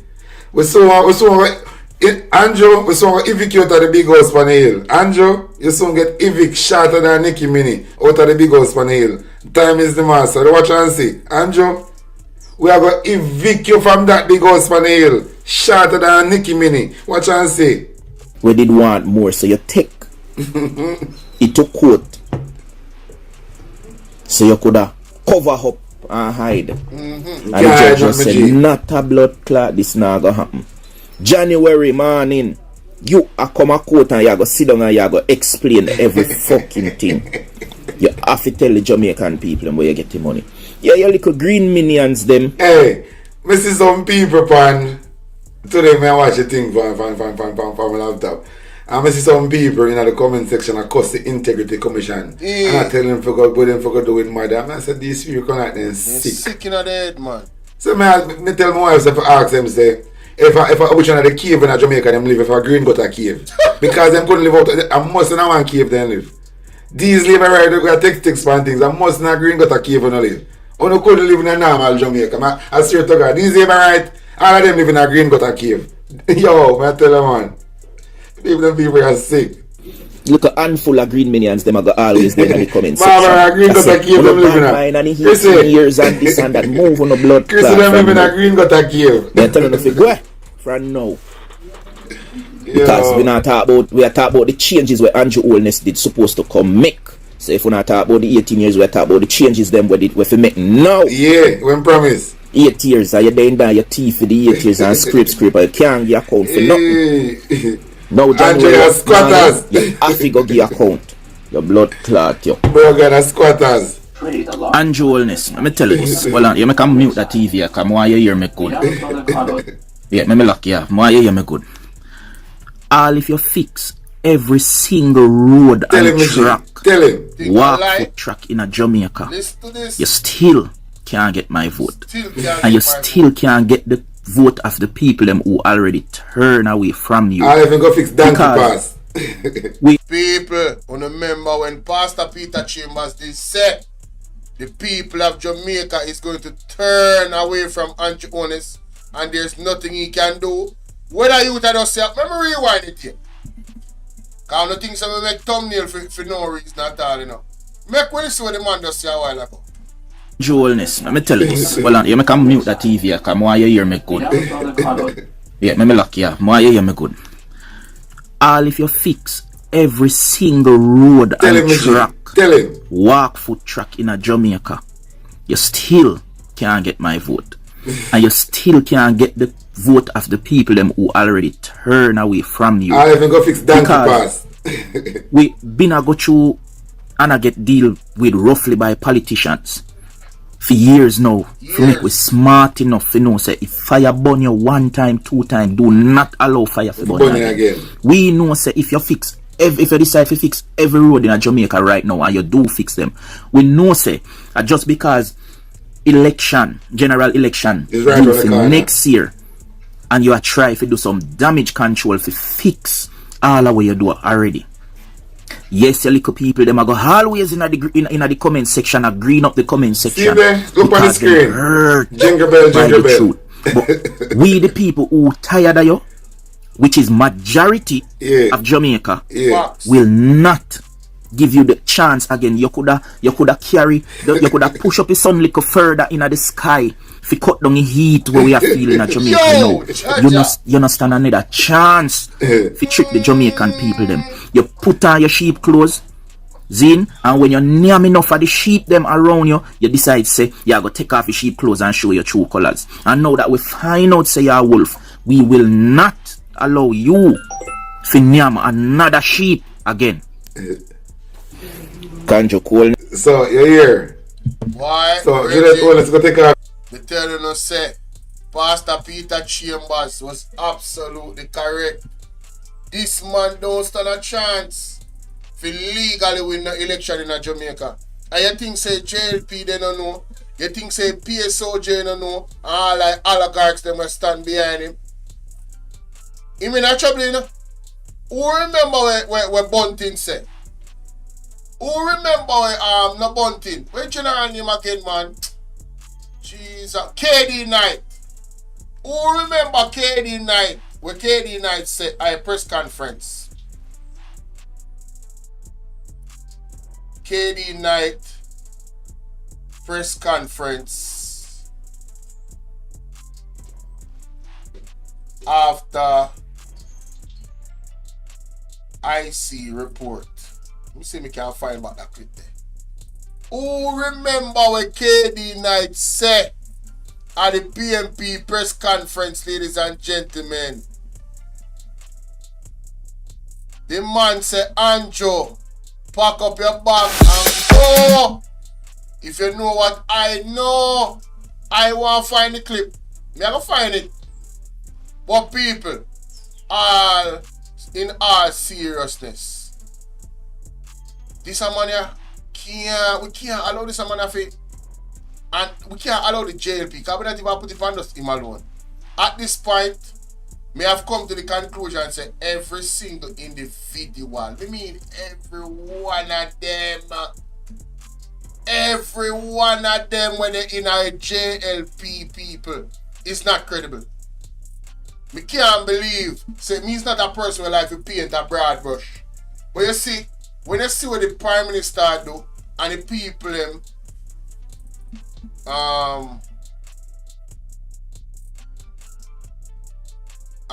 them, hold on there. The people them in the parliament now have they have nothing to say. Them sit down and it's amazing to me, man. How them stand behind this man with all of the information that's coming. You tell me say them I read the same report them I read. How you doing, Miss Genesis? Him say pack your bag and go, but I want to be more detailed than that. Watch me now. Him a equip him. I'm going to show you what I'm going, because I find the clip, you know. Yeah, man, I find the clip, man. Christmas Eve is the most wonderful time of the year. Already. I freestyle right now, people. Believe. I don't have them thing I queue up. I freestyle. So now just bear with me. Alright, see it now. And that's what I could hear KD now. Hold on. Had found this extended withholding. Hold on. Oh. This is a serious. See it now. Right, that's all. I don't remember when it was being. Make we. Former senator, former minister of national security, Knight. former minister of foreign affairs and foreign trade. Talk to them. KD Knight King's Council to address it. Thank you. And I associate myself with the comments made in relation to the report of what took place last night at the Prime Minister's home. And greetings. Last evening I was given what is called a brief. It is not a brief. It's not a brief. It is a thick document, very detailed in nature, clearly well written to the point, and it is the 172-page report of the Integrity Commission. As I read it, and I went through the 172 pages, something jumped out at me. And one of the things that jumped out was that the allegations investigated and some of the findings made, could one person have caused these allegations to have surfaced? No.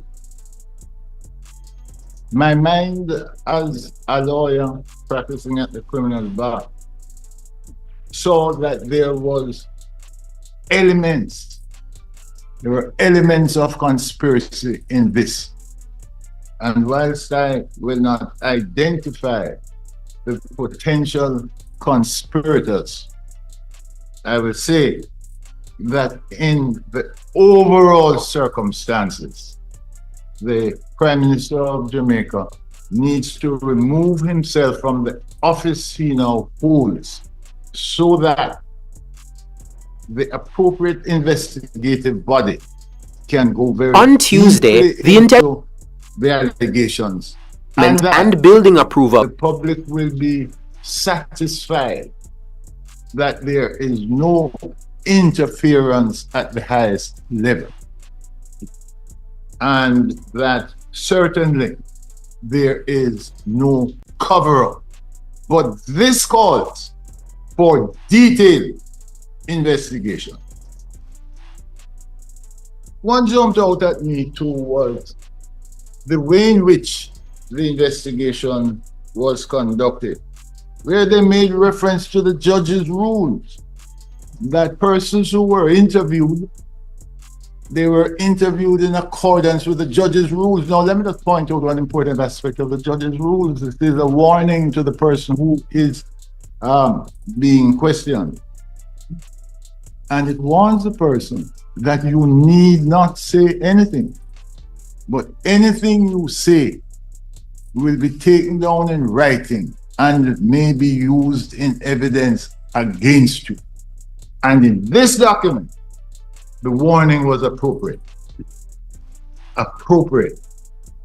What jumped out at me also, why would one need to have 28 accounts? Why? One would need to have 28 accounts if one was involved in businesses. Now, when I tried to find out who had the 28 accounts, I found out that it was the Prime Minister. You can't run a country and run private business at the same time. It's one or the other. One or the other. And it is clear that one of the reasons why the country is in the condition it is in now is that sufficient time is not being spent by the chief executive officer to run the country. We have business ventures. Business ventures. Jumped out at me also that, look, if it is that a prime minister is being investigated, how can he be the chief accountable officer for discipline, law and order in a country? He cannot occupy the post and find himself in this position and do that which he was elected to do efficiently. Wisdom from the elder. Wanna listen, you know? It's a reason why I'm not even talk too much. Just listen to the elder. Cannot. And therefore a call for his resignation. A call is justified. It's justified. It's justified because of what this report contains, both in terms of the volume of his association with other companies and the allegations contained here. Had this been the private sector and the private sector officer, that private sector employee would have been sent on leave. Immediately. Pending investigation. Immediately. No private company in Jamaica would have caused someone against whom these allegations have leveled to continue in the highest position in that company. Talk to the man.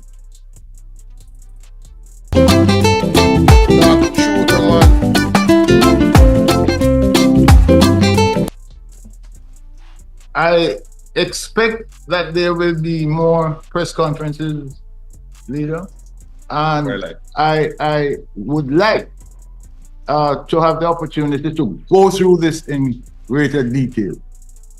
And if you would be kind enough to invite me to that press conference so I could articulate on aspects of the law. But conspiracy jumps out. Money laundering using what is called layering jumps out at me. And those are serious offenses.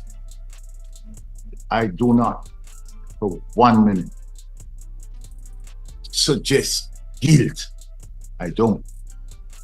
But what I suggest is that the process should be allowed to take place. Right. And those who are found culpable be held accountable. Thank you. There is, leader, a call for general elections too. Well, let me just say this in closing, that as far as I am concerned, I join that call. And my advice to Mr. Honus is a simple one. I made some inquiries and I'm told that he has a bag. I say to him, start packing because you are going. And if you don't believe me, speak to Mr. Bolo, Bruce, that is.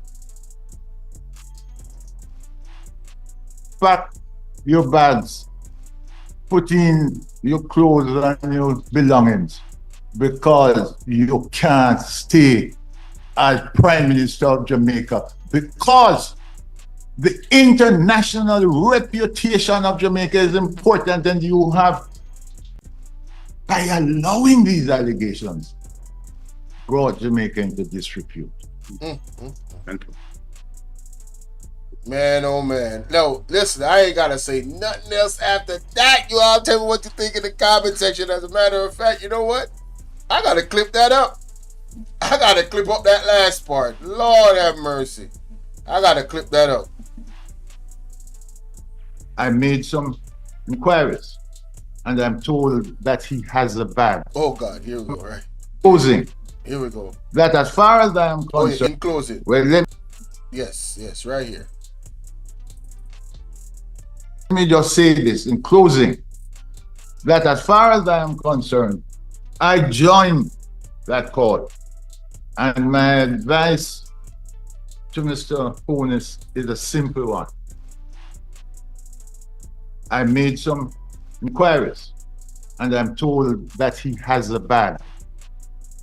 I say to him, start packing because you are going.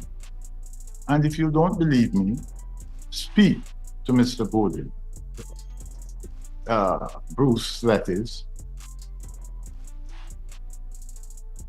Pack your bags, put in your clothes and your belongings because you can't stay as Prime Minister of Jamaica, because the international reputation of Jamaica is important, and you have, by allowing these allegations, brought Jamaica into disrepute. Thank you. Thank you. Thank you very much. Ladies and gentlemen. All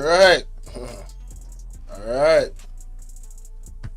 Let's get to the article, ladies and gentlemen. Let's get to the article.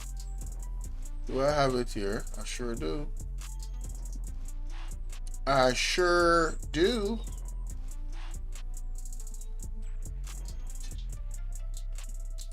All right, so I want to go to, we're gonna first go to the background. I'll go to the background page, which is page, wait a minute. Background page is page 6. Start at page 6. And then we're gonna go to the conclusion and recommendations of this report. Alright. And then I'm gonna do pack your bags, may I tell you? And then I'm gonna do the response from Dora the Explorer. Unbelievable. Unbelievable. Alright, ladies and gentlemen, let's get to this report.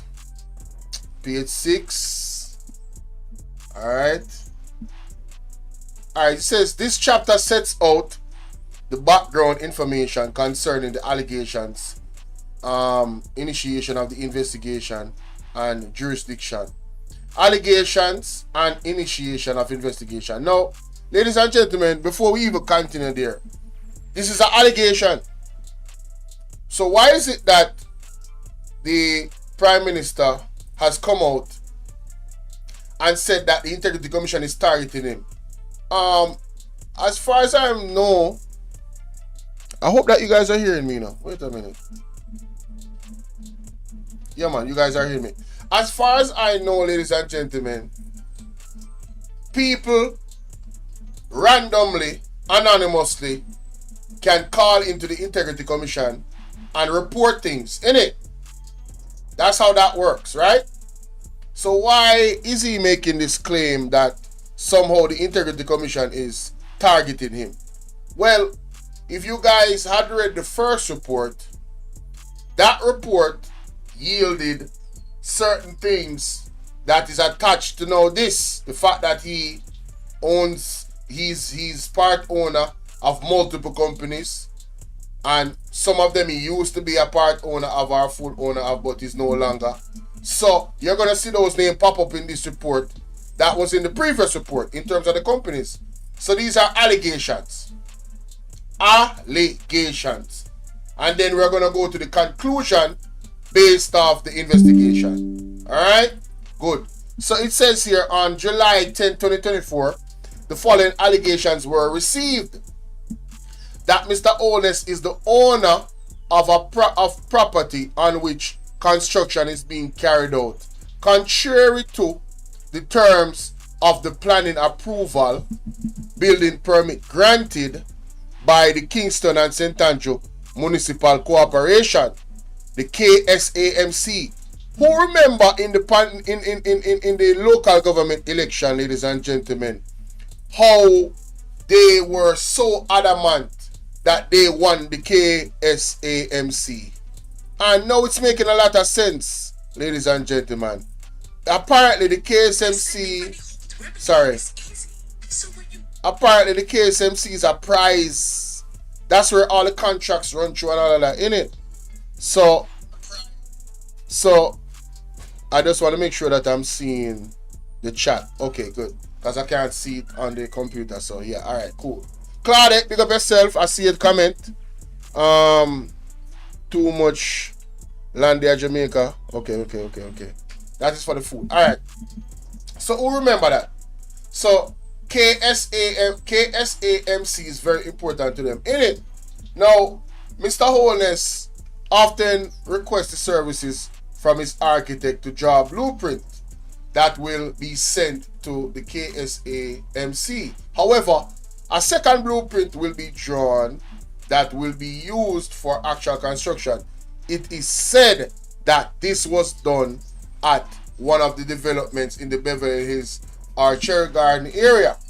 On July 11th, the DI undertook an unannounced visit to KSAMC to inquire as to whether Dr. Holness had directly or indirectly applied for a building permit for the development of the Beverly Hills Cherry Garden area property, right? The DI inquiries revealed that the only development in the area that Dr. Holness was in some way with a residential development in some way connected with is a residential development located at 2 Wetcliff Close, Beverly Hills, Kingston 6, St. Andrew. Right? This is somewhere. I want you guys to look at the terminology, you know. And that this was owned by Estate Bridge. Estate Bridge, remember that name. Further inquiries were therefore made into this development and an investigation initiated. So basically they heard enough to say, you know, let us look into this some more. Right? Section 3 and Section 51 of the Integrity Commission empower the DI to investigate irregularities around prescribed license and other matters connected thereof. So now, this is important. Read Section 33 and Section 51. It tells you the power that the DI has.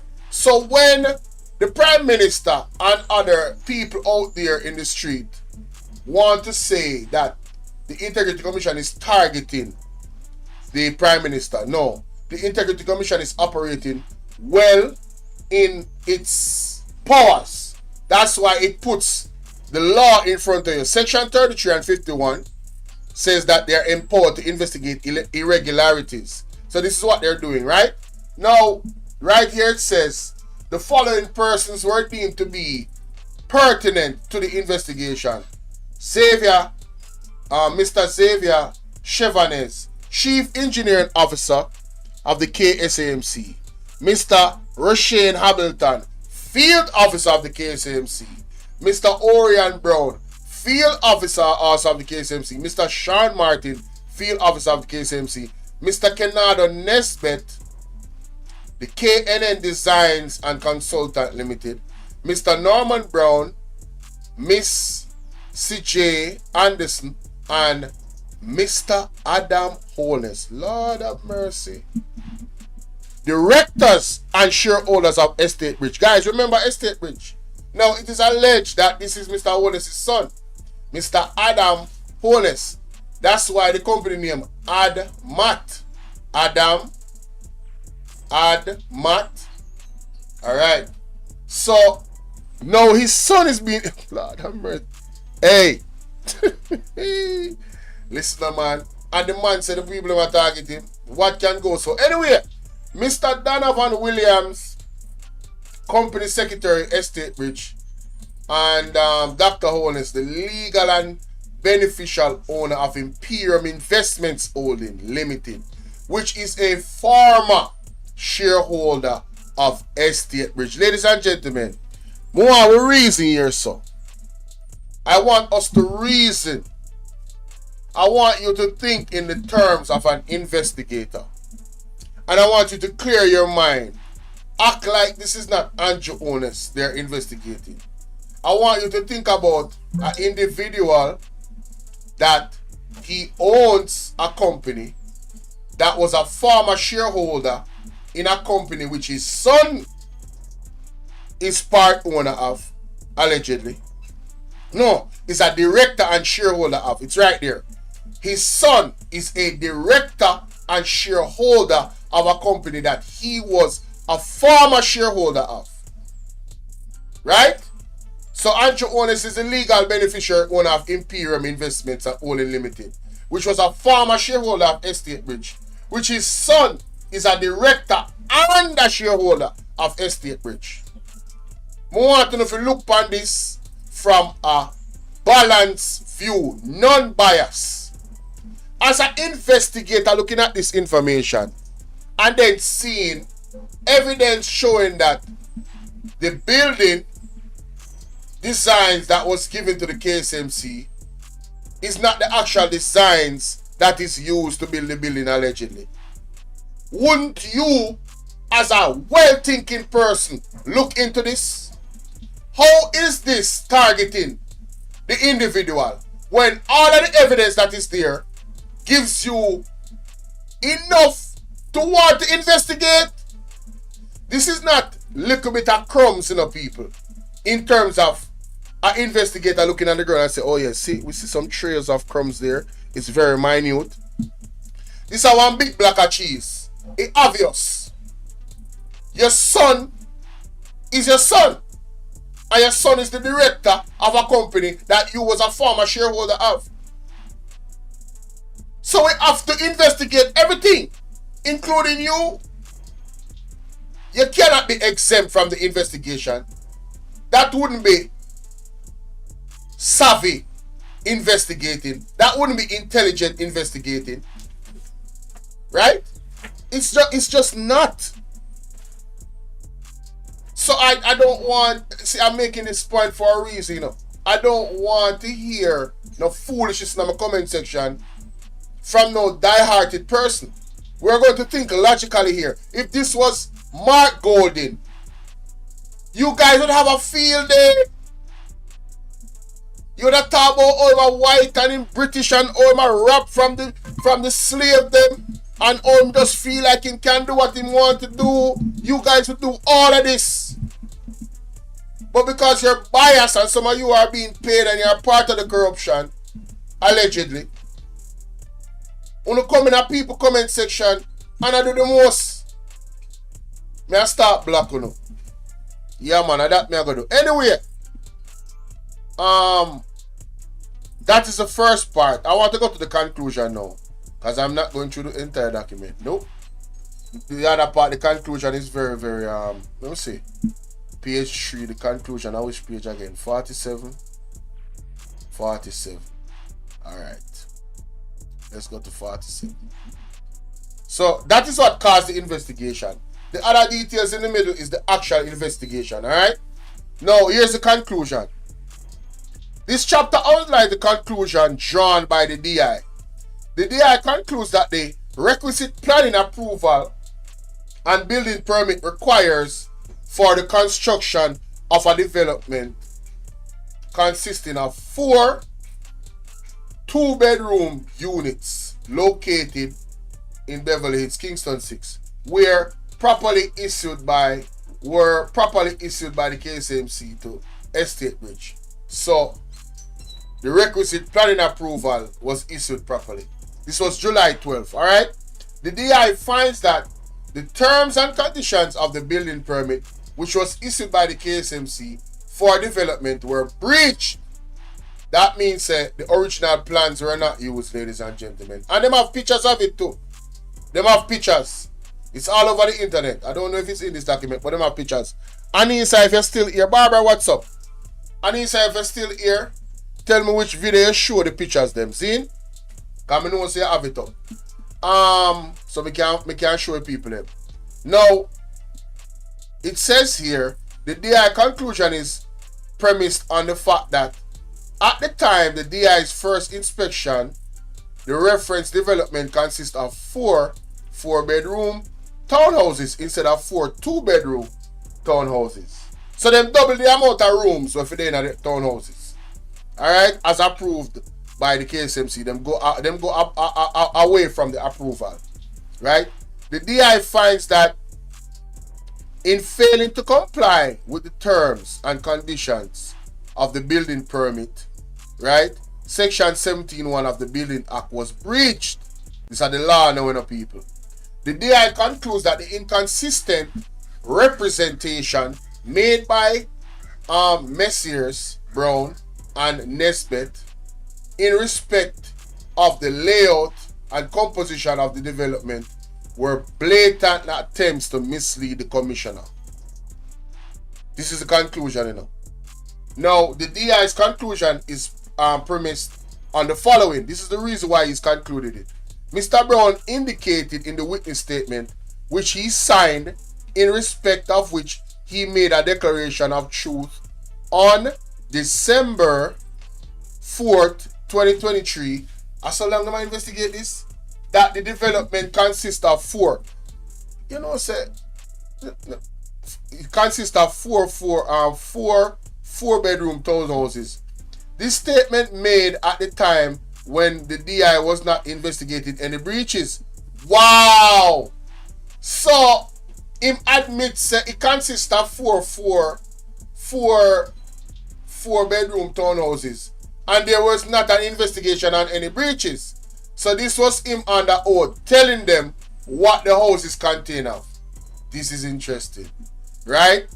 So there was no investigation on any breaches of the building permit issued to the Estate Bridge by the KSMC, and under circumstances where Mr. Brown was not a suspect. So he was not a suspect at the time and admitted this. Mr. Brown later made contrary representation in a judge's rule interview convened October 31st, almost 1 year later, after he had been informed that the DI was investigating alleged breaches of the Building Act, the reference permit, and that he was a suspect. People, you see that? Only see that? Last year, December 4th, him said, a 4-bedroom townhouses. Now, October 31st, in front of a judge, right? He must say something different. He must say something contrary.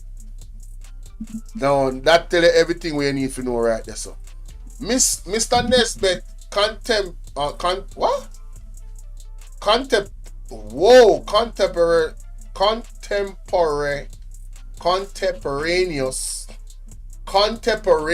At first time I said that word, that people wanna bear with me. I know we need to look up that word. Yeah, you know we love Google, you know. Cheese and peas. Contemporaneous meaning. Come on for that. Contemporaneous meaning. It means existing at or occurring at the same period of time. Okay. Contemporaneous. Alright. Mr. Nesbitt, contemporaneous verbal statement. Oh wow, I see how that works. He had two statements existing at the same time, but two of them contrary. That's crazy. I learned something. And I know somebody else learned something too. Mr. Nesbitt, contemporaneous verbal statement on DI's investigators on July 12th that they were departures from the building permit issued by the KSMC and that efforts were being made to remedy the breaches. He later denied making this statement. Mighty God. The DI inspection on July 12 revealed that the development as constructed consists of 4 4-bedroom townhouses. The DI findings are consistent with Mr. Brown's indication on December 4th as the number of bedrooms contained in the development. Right? The DI therefore further concludes that the breaches identified on the building permit on the part of Estate Bridge were deliberate. Ladies and gentlemen, members say Andrew One's son is a director of Estate Bridge, you know. Mighty God of Daniel. Now, so the DI conclusion is made on the basis that at least one director, Mr. Norman Brown, had knowledge prior to December 4th when he gave a statement to the commission that the development consists of 4 4-bedroom townhouses. So this a man here, boy, you know when I come back to 49, hold on the people. Mr. Brown, hold on there. We need reference. Hold on the people. We need reference. Mr. Norman Brown is a... Let me see if there's any other Brown. You have a Brown that is a... Mr. Kennard Nesbitt. More find out more determine which Brown is. Is it Orion Brown or Norman Brown? Let's go back to page 49. So Norman Brown is a director and a shareholder of Estate Bridge. Orion Brown is a field officer for the KSMC. Alright, let's go to 49. Let's go back to this. It says here that Mr. Norman Brown. Oh, Norman Brown is the director and shareholder. So he's the one that said it's a 4x4. So okay, it is to be noted. So they must say basically, them sure say him did know prior to December 4th. Based off his own statement that it's a 4 4-bedroom townhouses. Plus them have pictures. Mighty God. It is to be noted that Mr. Brown himself stated that he has a supervisory function in relation to the development.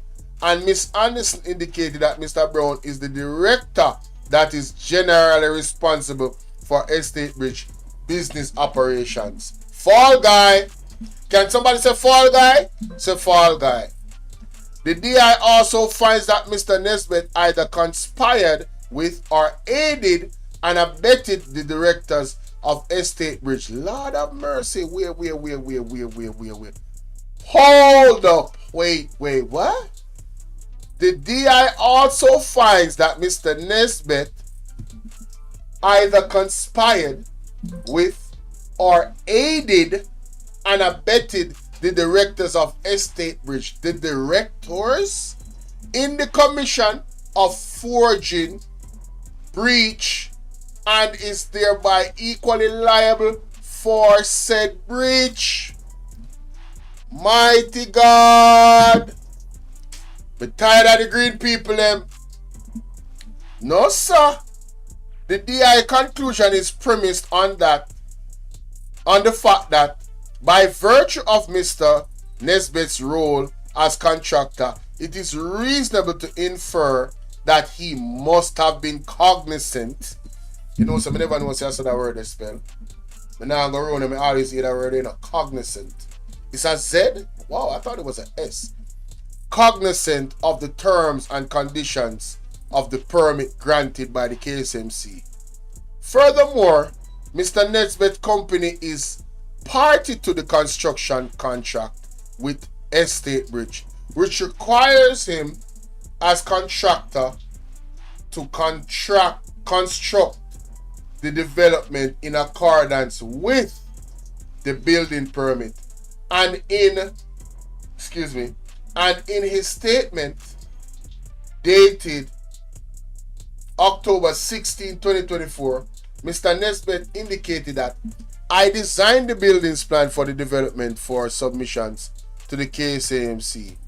Each unit would consist of 4 habitable rooms, a pool on the split level, 4 bedrooms, a laundry and storage area. Wow, this was October. Lord have mercy. Hello. The DI concludes that the KSMC failed in their duty to ensure compliance. So the KSAMC, which was run by the JLP at the time, people more want to follow this. In February or March, we had a local government election where we had a new mayor that is represented by the PMP. This all happened under the JLP. This thing right here all happened under the JLP. This was December 4, 2023, JLP. The DI concludes that that they failed in their duty to comply to ensure compliance with the terms and conditions of the building permit issued to Estate Bridge for the development, though their paperwork relating to the 3 inspections they conducted suggested that the development was compliant at all stages.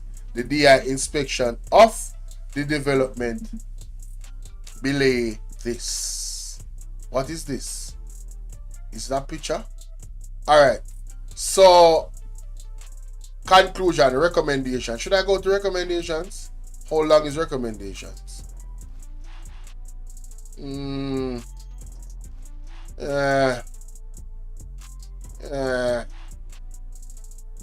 Should I?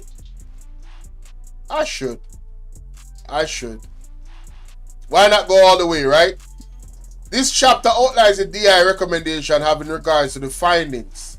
The DI recommends that the Chief Executive Officer of the KSMC implements additional measures to ensure adherence to provisions outlined in Section 33 and 34 of the Building Act in relation to its inspection.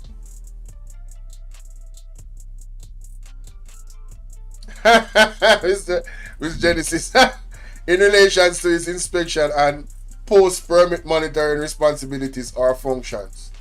The DI's recommendation that the KSMC conducts an administrative review of its existing compliance regime with respect to the building permits issued by that entity. This review should include a capacity assessment, both of the adequacy of the human resource available to the KSMC. That means, do they have enough staff? Do they have the right people in place, the qualified people in place to do the job? The competent people with integrity, right? So the human resource available to the KSMC for post-permit monitoring of building developments within the municipality's jurisdiction, as well as the technical competencies of the officers. See? Technical competencies of the officer responsible for enforcement and compliance. Serious conditions consideration should be given to ensure that the relevant processes are corruption proof. When you hear that? The man them want a system in place that is corruption proof. What does that say then? Obviously, it is not corruption proof, because if it was, What has happened would not have happened. You understand what I'm saying? It wouldn't have happened, ladies and gentlemen. It would not. Given the breach identified in respect to development, the DI recommendation recommends that the KSMC make their own assessment of same and thereafter take actions as necessary and appropriate to achieve compliance with the Building Act. Now, this is going to be possible. You know why? Because the PMP is running the KSMC now. So they will be able, ladies and gentlemen, to make their own assessment as to what needs to be done right now with this situation. Yeah. Let's move forward. Says, notwithstanding Dr. Holden's connection to the development in question, having regards to the fact that the issues identified in this matter are similar to those identified by the DI in one of his investigation reports entitled Report of Investigating Concerned Allegation of Irregularities in Approved Processes which resulted in the construction of a residential development located at number 11 Claremont Drive, Kingston 6, contrary to inter alia the permits issued by the KSMC and NEPA and the Building Act and NEPA. NEPA, Wagwan Zabiwit, Alman, Miss ER salute. NEPA, ladies and gentlemen, is under the Prime Minister's, in the Prime Minister's office. Wow. Wow. These are serious allegations. The DI reiterates the recommendations made generally in that report. In particular, the DI highlights the following recommendations from reference report. See paragraph 7.18 thereof. The Most Honorable Prime Minister Holness and the Honorable Local Government and Communication Development, in light of the breach found herein and the need to ensure that development occurs within the built environment in a sustainable manner, the DI recommends the introduction of legislation which impose pecuniary penalties on developers who willfully violate the building and development permits for financial gain. I agree with that. That's a good recommendation. What say you, people in the chat? What say you? Do you think that is a good recommendation, ladies and gentlemen, to have penalties, prison time, more particularly profits attributable to breaches should be forfeited additionally. Also, the money that they would gain from these breaches, they should lose the money. Wow, I like that. You have hurt them. You have to get them where it hurts. Developers should also face debarment in respect. So their license will be taken away so that they cannot do any more development. I like that. I absolutely like that. What do you say? In respect of planning and development approval for appropriate time period post breach.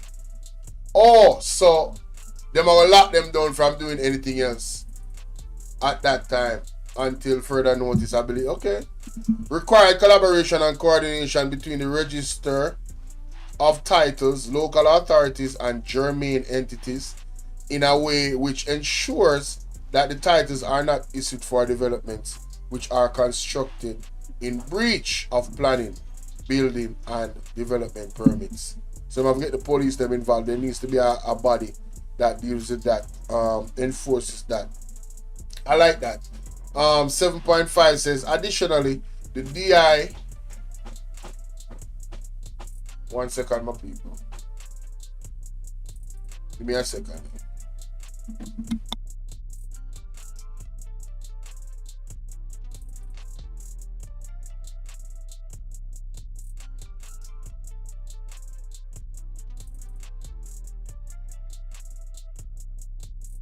Alright, I'm back. It says, additionally, the DI would ordinarily refer this matter to the Director of Public Prosecution. However, given the ruling of the DPP in the matter mentioned at paragraph 7.4 above, hereafter referred to as the Claremont matter, Lord have mercy, hello?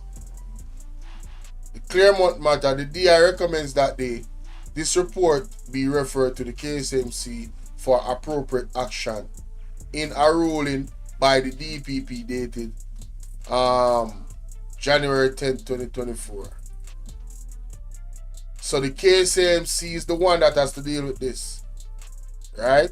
That are the recommendation. It is considered view of the Office of the Director of Public Prosecution that, oh, that's the ruling. I guess this is the ruling. All right. So this is the ruling, guys. I'm not gonna read it. Well, the matter referred to the Kingston. Blah blah blah blah blah.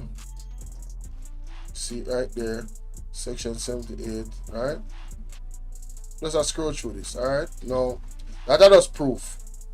The chairman, the Claremont matter was referred to the DPP after consultation with the Director of Corruption Prosecution, who indicated that her prosecutorial remit does not extend such matters.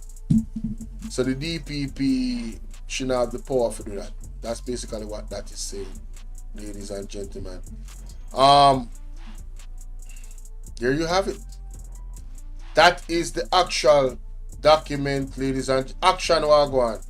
That is the actual, well, I didn't go into the detail of the investigation, but you saw what we did, right? You saw what we went through. And I think it's necessary for people to look through that. Because at the end of the day, at the end of the day, it's alarming to me that people are making excuses for this man. I mean, his son is involved in this. He's a director. That's very, very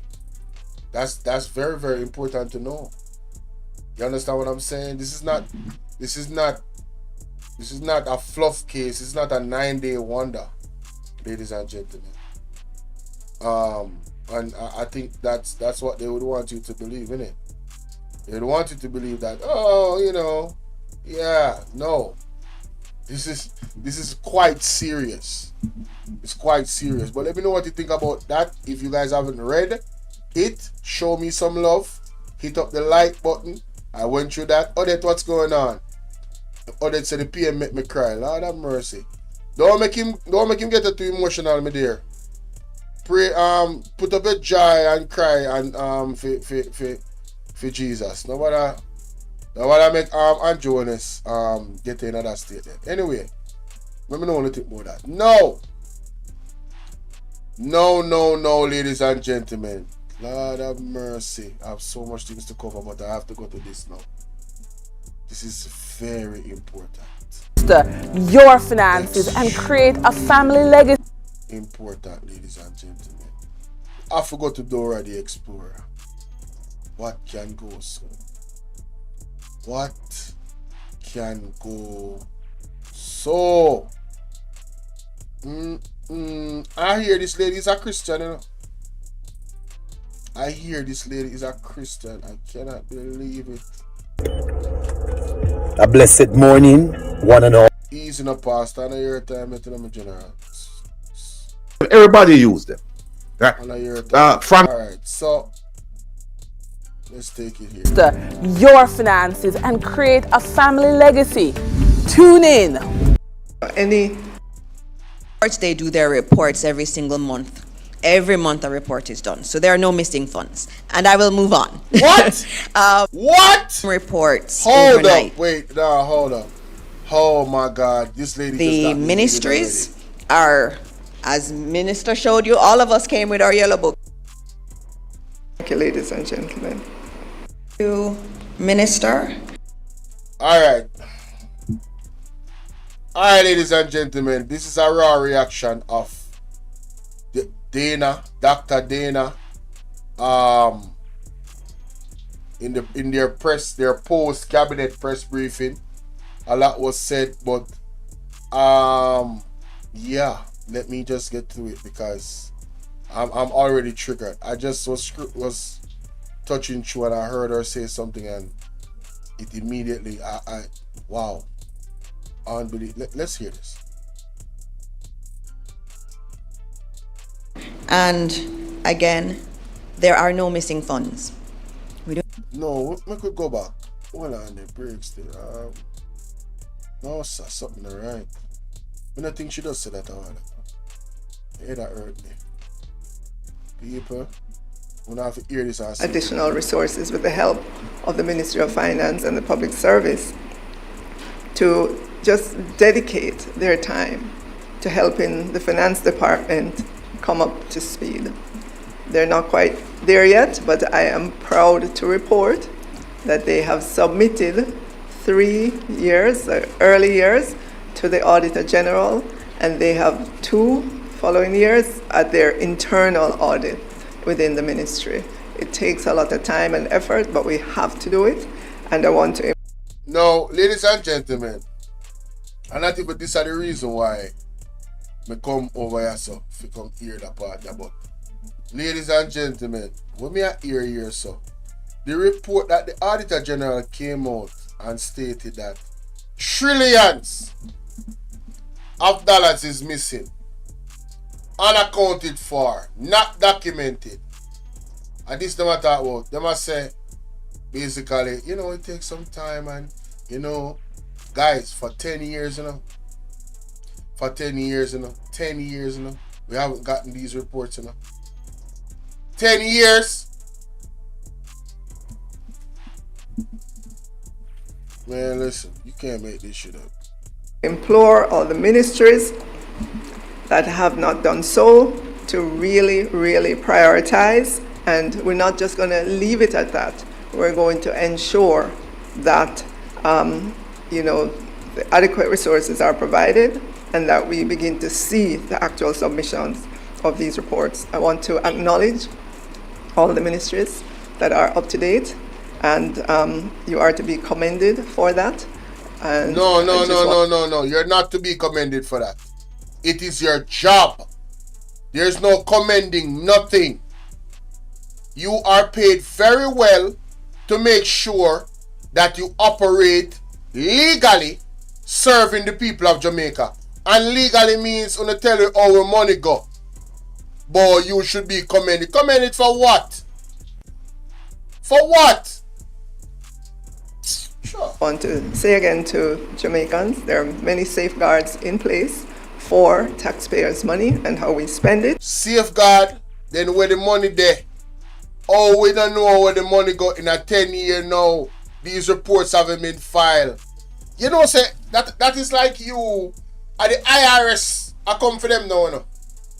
Where is the money? Where is our money? We don't say that I reach them people. The IRS is coming for them now. Where's the money? Where is the money? But I do agree that we need to complete that final step, which is to submit the annual reports to the Auditor General for whatever the Auditor General needs to do to approve those reports. Thank you, ladies and gentlemen. Mama, Nigel Clark and Joan is set up here. Get set up. You are the next fall guy. Body them a give you Minister of Finance. Yeah? You know, she said them set you up. She don't realize that them set her up. People will not see that. I set them set up, she you know. Thank you, Minister. And again, there are no missing funds. We do not. Dr. Dana, we don't believe you. Nothing you say is credible. Nothing that your Prime Minister says is credible. We don't believe you. We don't believe none of you. Until those reports come in and the Auditor General examines them, we do not believe you. Alright? Do not have missing funds in the public sector. And I've seen the reports. And I've seen even social media campaigns and letter writing campaigns that are happening based on false information. The reality... What do you mean false information? What do you mean by false information? Letter writing campaigns? Oh, you must say talk about Rattigan and them. Andrew Holness must go. And y'all get rid of them too, you know, because you say you're a Christian, you know. Right? You know how much time you pastor shut to work call your name. And you there saw back Andrew Holness. You go on. Boy, you a born again Christian and a back devil. It's alright. Watch what go on to you. Thus saith the Lord. All I know, all I pastor them, all I know. All I know I get rid of them now. Thus saith the Lord. Every last one I know. I go down with the sinking ship. Unbelievable. Bare face. Just lie in front of people. Them. Well, anybody want to be fooled, be fooled. is that some ministries have not finished doing their accounts. And after 10 years, miss. After 10 years, they not finished doing their accounts. One, you know, I used to work at a place, them have a saying, clean as you go. You don't leave dirt in the kitchen and then come and cook on the kitchen the next day. You got to clean up the dirt on the floor, the grime, everything. You're supposed to come and have a brand new kitchen the very next day to start operating on. So you guys have been operating dirtily with our finances, right? We have not settled years and years of money and where it has gone, right? I know you're gonna just tell us that there's no money missing. We don't believe you. Anybody will believe her, wanna put believe in our chat. And if you don't believe her, I want to put a fire emoji in our chat. Because we are blaze them, you know. That's a problem. But there are no missing funds. And I repeat that, there are no missing funds. You could have said that in the green. The ministries are, as Minister showed you, all of us came with our yellow books. Hey, Tiana. What going? Why, Mr. Me not believe them. I don't believe them. Because in this book, you have all of the expenditure that is being approved by the Parliament. So why the Auditor General don't get the report them? Each of the ministries have... Why we are paying a 200 to 300% increase to be incompetent? We don't believe you. Ceilings, and there are ceilings along each of the categories. And they're not allowed to spend outside of that. There was a change in system. They are not allowed. This only that take me for idiot, yeah, man. And as a result of that change in system, some of our ministries had issues in order to do the accounts. And anyone who knows anything about accounts, if you have an issue and you have a change in system, that often causes issues. And also, if you have issues... So hold on, the issue won't have set on back 10 years. And that you try to tell we say. We're not that incompetent as a government, then why we not rule? We can't use it. This is our next indictment as to why we vote to know. We need these reports to be dropped at the end. You see? You notice how the Integrity Commission operate? You notice how the Auditor General operate? Don't they operate in the same vein in terms of detail, putting things on time? You understand? Especially the Auditor General. She deals with the numbers. Her office deals with the numbers. So what is wrong with you guys? She was getting the data from the previous system. You cannot do the next year. And so there are many challenges that were there. And I would urge the media especially to speak to some of the permanent secretaries. Our ministries are run by very capable permanent secretaries. I can't tell. I can't tell that they're capable. I can't. And they have been working really hard to ensure that they are following the rules. Every single month. Why them have to work hard for sure so they follow the rules? It should be a breeze. Aren't they experts in their field? Aren't they experts? Is the rules a problem? Why them have to work so hard to follow them? If you're an expert in your field, it should be a breeze, isn't it? They send their cash flow reports to the Ministry of Finance every single month. And so they've had technical challenges in doing the appropriations accounts, and they've been fixing those challenges slower than we'd like and slower than many of the ministries would have liked it to be. But because of the change in the system, it also caused a lot of concern. And so we are here this morning to say to Jamaica that there are no missing funds. And we don't believe you. We have to keep saying it over and over again. We don't believe in order you. For the Accountant General, the Auditor. We're going to say it again. We don't believe you. We don't believe you are anti-honest. We don't believe your government. We don't. We don't. General to do their audits, they need it in a particular system. And that is what the ministries have been behind in putting their reports in that system so they can be audited. But they do, in fact, present reports every month to the Ministry of Finance. And so, thank you, Minister. I don't know if the Financial Secretary wants to add anything, but the Financial Secretary is here. And you know this is serious when we have the Financial Secretary. She's never usually at PostCab or any of these settings. But we have to set the record straight. And so we're going to open up for questions from the media at this point. Thank you, Minister. Very important that we repeat. There are no missing funds. And you know how social media works. You have one headline, they run with that without correcting. Again, hey, shut up. I can't stand that woman, bro. She's so capped. So we met with the JMDA. Boy, she's the one that was at this meeting the other day and just glazing Andrew Holness. Throwing honey on him and just glazing.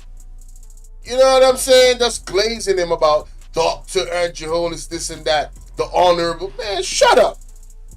Yesterday, the meeting went on into the night. I want to hear this shit. I want to hear from Integrity Commission's report regarding Estate Yes. Bridge. What I want to ask you as Minister of Information, do you know whether or not the Prime Minister can state that do you know whether or not the Prime Minister can say categorically that at the time of the development in Beverly Hills, he wasn't a shareholder of Estate Bridge?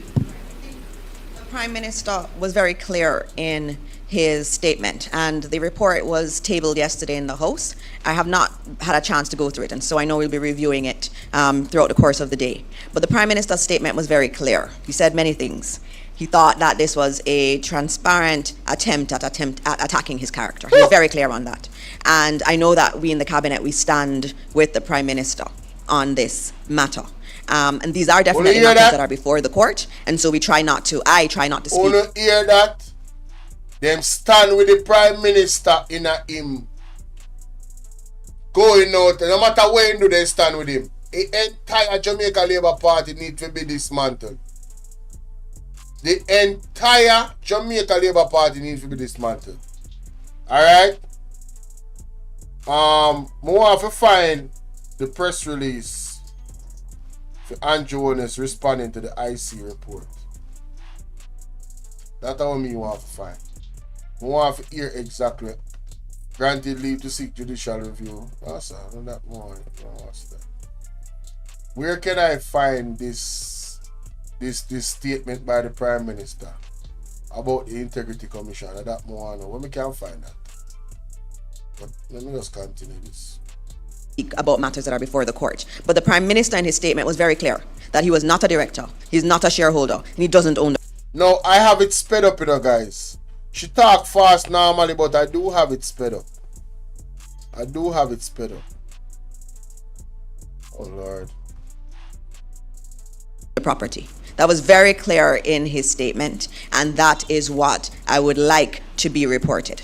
I do note that there were some reports overnight that had said things different than that.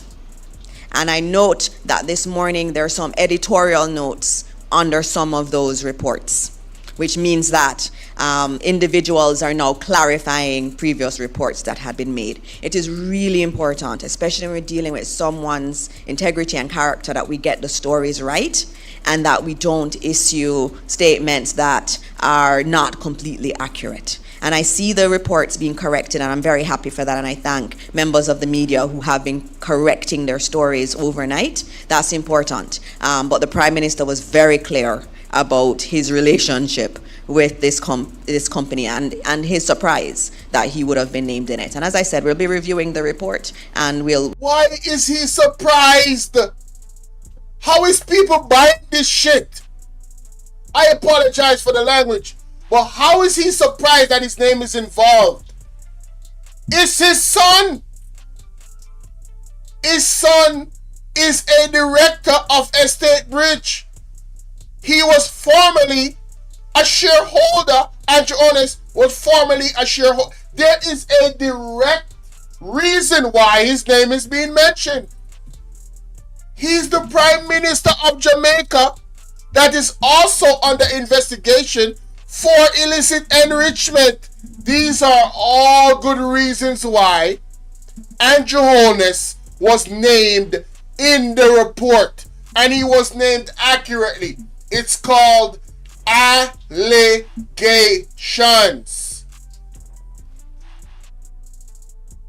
Hello? Allegations. So how is it that he's going to say, oh, he's being targeted? The report was accurate. It's allegations. And it's valid that he was mentioned.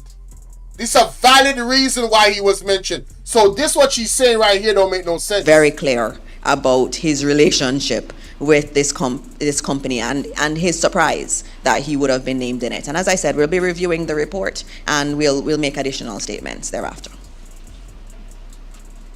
Minister, we have a question from CVM as well, but let me also acknowledge the presence of some of our students who are here, who are studying communication as well from the university and other institutions. CVM. Thank you. Britannia Wishoff here from CVM. Just a follow-up to that, Minister.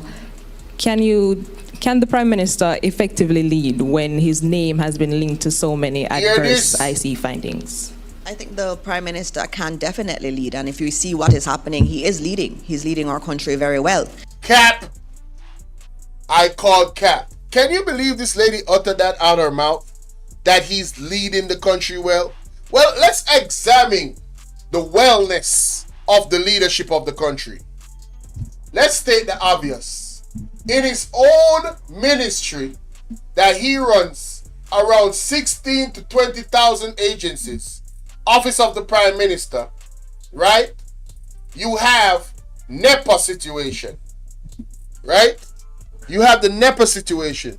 Oh, that music is loud as hell. I don't know if y'all can hear that, but that music is loud as hell. But you got these vehicles that be passing with the most loudest. Boy, I'm trying to tell you. But anyway, so you have NEPA. You have NEPA in the Office of the Prime Minister making a secret deal, ladies and gentlemen. Making a secret deal with a company that was alleged to cause pollution. And allegedly, this said company allegedly has been said to fund the JLP political campaigns. What can go so? If that wasn't enough, and that's one thing right there, we have the roads, ladies and gentlemen. And I'm not going to belabor the point about the roads. The roads are in critical, severely critical condition. The roads affect healthcare in terms of transportation with speed for persons from their homes or accident scenes to the hospital. I just played a clip earlier where it's $2,000 for one lettuce. I don't think y'all heard me though. $2,000, ladies and gentlemen, for a lettuce. One lettuce, me say now. Now, the minimum wage that they have boasted about, ladies and gentlemen, in that minimum wage, guess what? It's 100 US basically. So if you're gonna spend $2,600 upon one cabbage, how far does that money go? This is the same country that this lady says that the Prime Minister is operating beautifully, you know. Hey, mighty God of Daniel, take a wheel. This is the same country where this lady has said the man is running smoothly. Crime is exploding in Jamaica. We have gone to a new level where we now have mass unalivings. Multiple people being slaughtered. Alright? At one time in one area. Even after all of the billions of dollars that he has pumped into the actual education, the actual not education, in the security area of security. He has pumped a lot of money in it. Right? But the pumping of that money has not yielded into anything tangible in terms of them fighting crime. And it's just all about the Zozos. It's all about Zozos here, Zozos there. Right? You have the healthcare system. The doctors have resigned. The doctors have been protesting because they haven't got their pay. Which is a damn shame, you know. Because remember, ladies and gentlemen, that the work that these individuals do is so important. Ladies and gentlemen, so important.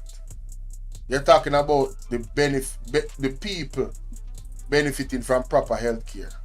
Now, before I go on to dispel more of the nonsense of what she just uttered about the Prime Minister is somehow running the country well, I want to know, listen to this. Who remember this? Basket. The brother said, show the basket. A government without a growth plan. That's how opposition leader Andrew Holness has described the Portia Simpson Miller administration. Mr. Holness poured scorn on the government's handling of the economy as he made his contribution to the 2015-2016 budget debate in Parliament on Thursday. More in this report from Tanika Thomas. For opposition leader Andrew Holness, the government's 3-year in office is tantamount to failure. He says little has been done to ease the financial burden Jamaicans are faced with. Making his budget presentation in Gordon House on Thursday, Mr. Holness argues that Jamaicans are worse off today than they were in 2011 under the former JLP administration. So, based off of that, ladies and gentlemen, he said that the Jamaican people was worse off when the JLP was in power in 2011. So he was bashing the PMP, right? I want to listen, you know. Listen. Oh, wait a minute, my bad. Holness claims rising food prices, a devalued currency, and high unemployment are just some of the failures of the Portia Simpson Miller government. To bring across his point, he returned with his favorite analogy, the food basket, demonstrating how spending power has diminished drastically for a minimum wage earner. He compared what a low-income earner was able to afford in 2011 versus 2015. This has no oxtail or curry goat. This is the reality of the People's National Party government and the guts of Jamaica. So, he brought a basket in Parliament and put up the minimum wage and showed what could hold in the basket. This was when Shiny Robinson was alive. Rest in peace, Shiny Robinson. Right? Guys, can you imagine if they were to do a reverse of this now and bring this basket into Parliament and see what it can buy? Let's go further. This is what you can get in Jamaica now.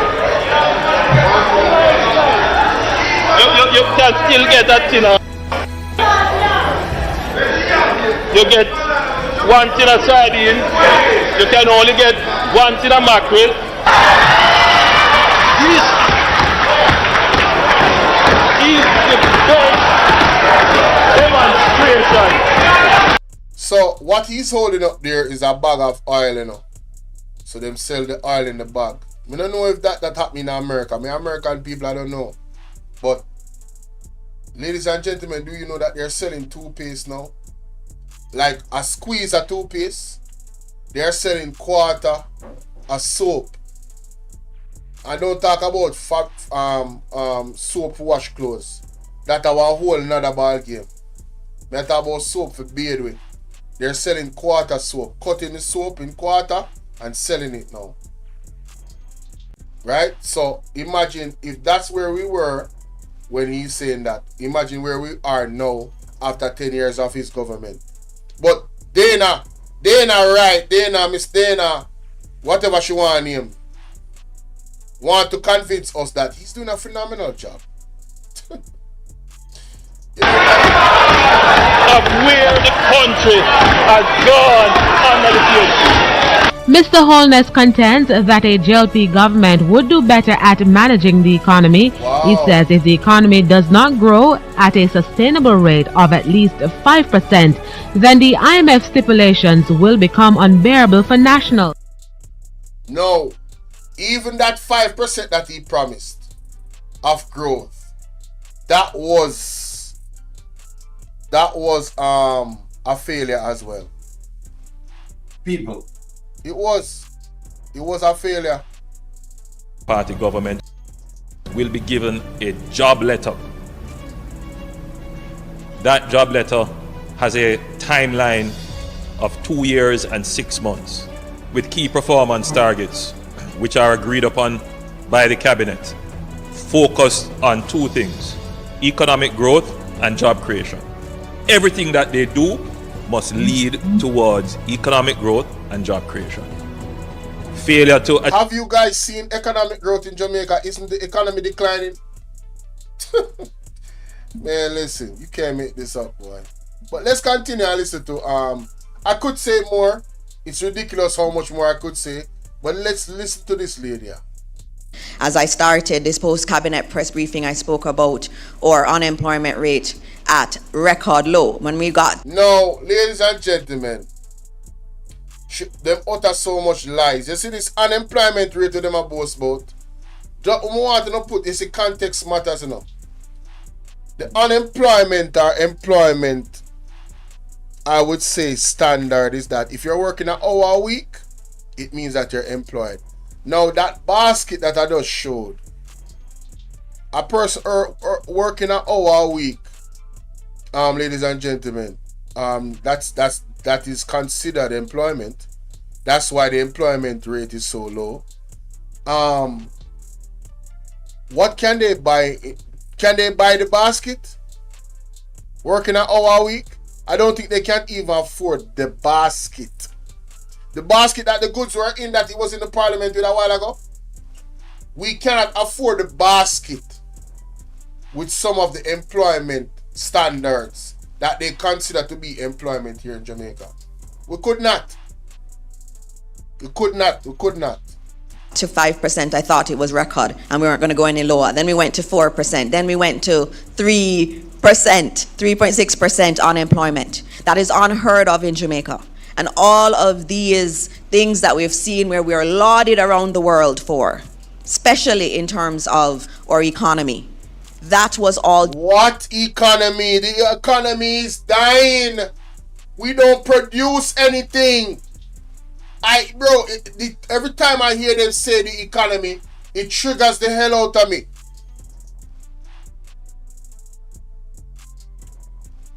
Oh. Done under the leadership of the most honorable Dr. Andrew Holness. No honorable. He is the one that has led us through COVID. Led us through COVID by charging people when I wear masks. Uncle country charge people hundreds of thousands of dollars. Led us through COVID. You know what say, hey. You know what say, I not do this no justice. Let me tell you what I really want to say to that woman here. Let me tell you what I really want to say to that woman here. But me I gonna make my friend say it, cause yo, I know start that woman upset my spirit. Core of my spirit to close and straight. Father God, I beg you. I beg you, deliverance. A leader would address Parliament. The government will act. Man, nothing mash down. Are you alone for capture land? But you come out you're too wicked. You little bit on my case. You're too wicked. My wisdom warriors, wanna tell me what you think about this. Cause I must think so we forget. You must think say hat off of the press and wisdom warriors forget. We not forget nothing where you do Andrew Wallace. Let me tell you that straight. So map head, when you come and talk, you have to talk, go talk like you have sense. Stop talk like you teach a basic school. Cause on a basic school we go. Don't come go on like you want to come cow down people. Seriously. And Andrew Wallace get attacked and hey, what do you girl? Girl, when you not go, I see show them up. I see have evidence. You can't come with no evidence. Andrew Wallace can't come with evidence. You map head, education minister, what you call it? No, sir, me have to come over here so we don't have to control this guy. It's important and you have. It's important to hear what Atta Vice President say so. Going to Walden University really helped me a lot. Sometimes you can't have a say.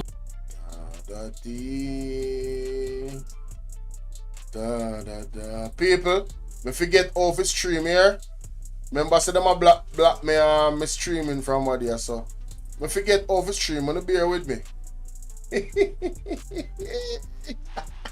Attack for the press. Well, me this. Yes, attack for press. Said a blessed good day to you, my wisdom warriors. Yes, wagwan. I hope you guys are in good spirit. Well, me I telling you say, me not in a one good mood today. Me I telling you straight because I see Maphead Education Minister come out and defend Andrew Honest.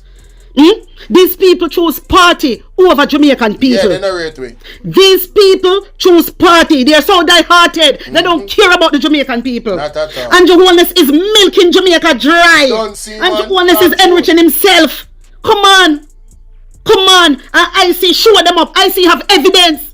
You can't come with no evidence. Andrew Wallace can't come with evidence. You, Maphead Education Minister, what you call yourself, cannot come with no evidence. So how you out there talking? My wisdom warriors, Mr. I couldn't listen to everything what woman say. When me hear the woman say how Andrew Wallace led us through COVID. Led who?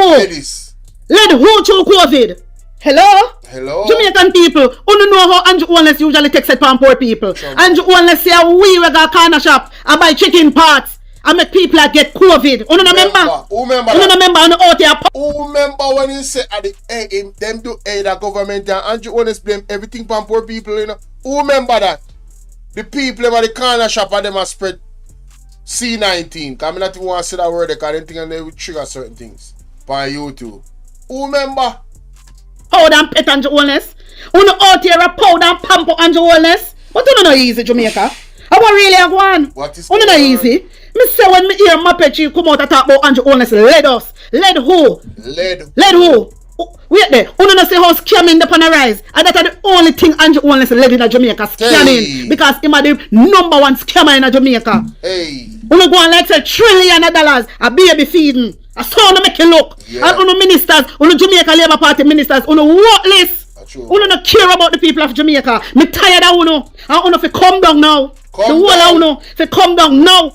Me no, my wisdom warriors, I don't like what I want. And Jamaican people sit back. Too easy, you know, too relax. True. You know, too relax. And you honest out here tricky labor right them. Because I could never the PNP them a trick. Could never. And I see your Maphead come out and talk about Andrew Honest led us very well. And I talk about Andrew Honest get attacked and what do you girl? Girl, why you not go inside? What do you? My wisdom warriors, I want to hear what this woman attack say. Because Jano, she upset my spirit. Listen to this. Britannia Wishoff here from CVM. Just to follow up to that, Minister, can the Prime Minister effectively lead when his name has been linked to so many adverse IC findings? I think the Prime Minister can definitely lead, and if you see what is happening, he is leading. He's leading our country very well. As I started this post-cabinet press briefing, I spoke about our unemployment rate at record low. When we got to 5%, I thought it was record, and we weren't going to go any lower. Then we went to 4%. Then we went to 3%, 3.6% unemployment. That is. You know, say, remember telling you something before me go on with Atta Vice President, what she has said. Because I'm going to play a role, you know. Yeah, because she a bonfire like oh, me really want bonfire, but you know, me have to and I really my thing for really go so hard. Me really want to say it, but me's a man will reserve that side of me. Me not really, you understand what I say? Yeah, but me feel exactly how Atta Vice Press feel. But anyway, you see the basketball, old school basketball in the Jordan days, you have, in my opinion, a more quality basketball. You see, in this age now, the youth them in a basketball focus on stats. Stats has demolished the essence and context and value of the game. And what the JLP is doing is using stats without context. Right? Cause a man will out and say, oh, this person is the greatest player of all time because he scored the most points ever in NBA history. Well, if him spend 50 years in a league and do it, compared to a person who have almost as much as him will spend 14 years and do it, well, I don't see how you can put value upon that person more than that person will spend 14 years. So, context matter. If it took you a longer time to achieve a goal and it took me a shorter time to do so, and I did it more efficiently, obviously I am the greater player. It's quite obvious. Now, what the JLP is doing is using these stats to say, yeah man, the economy is great because employment is down. Well, did you factor in that we are not producing anything? Did you factor in that the dollar and inflation is through the roof? Did you factor in the price of food in the supermarket compared to them? Did you factor in any of this? Oh, we raised the minimum wage. You had to raise the minimum wage because inflation was so high. Context matters. The raising of the minimum wage was not an achievement by the JLP. It was an effort to help to cushion the pressure that we were under the JLP management of the economy. Let us call a spade a spade.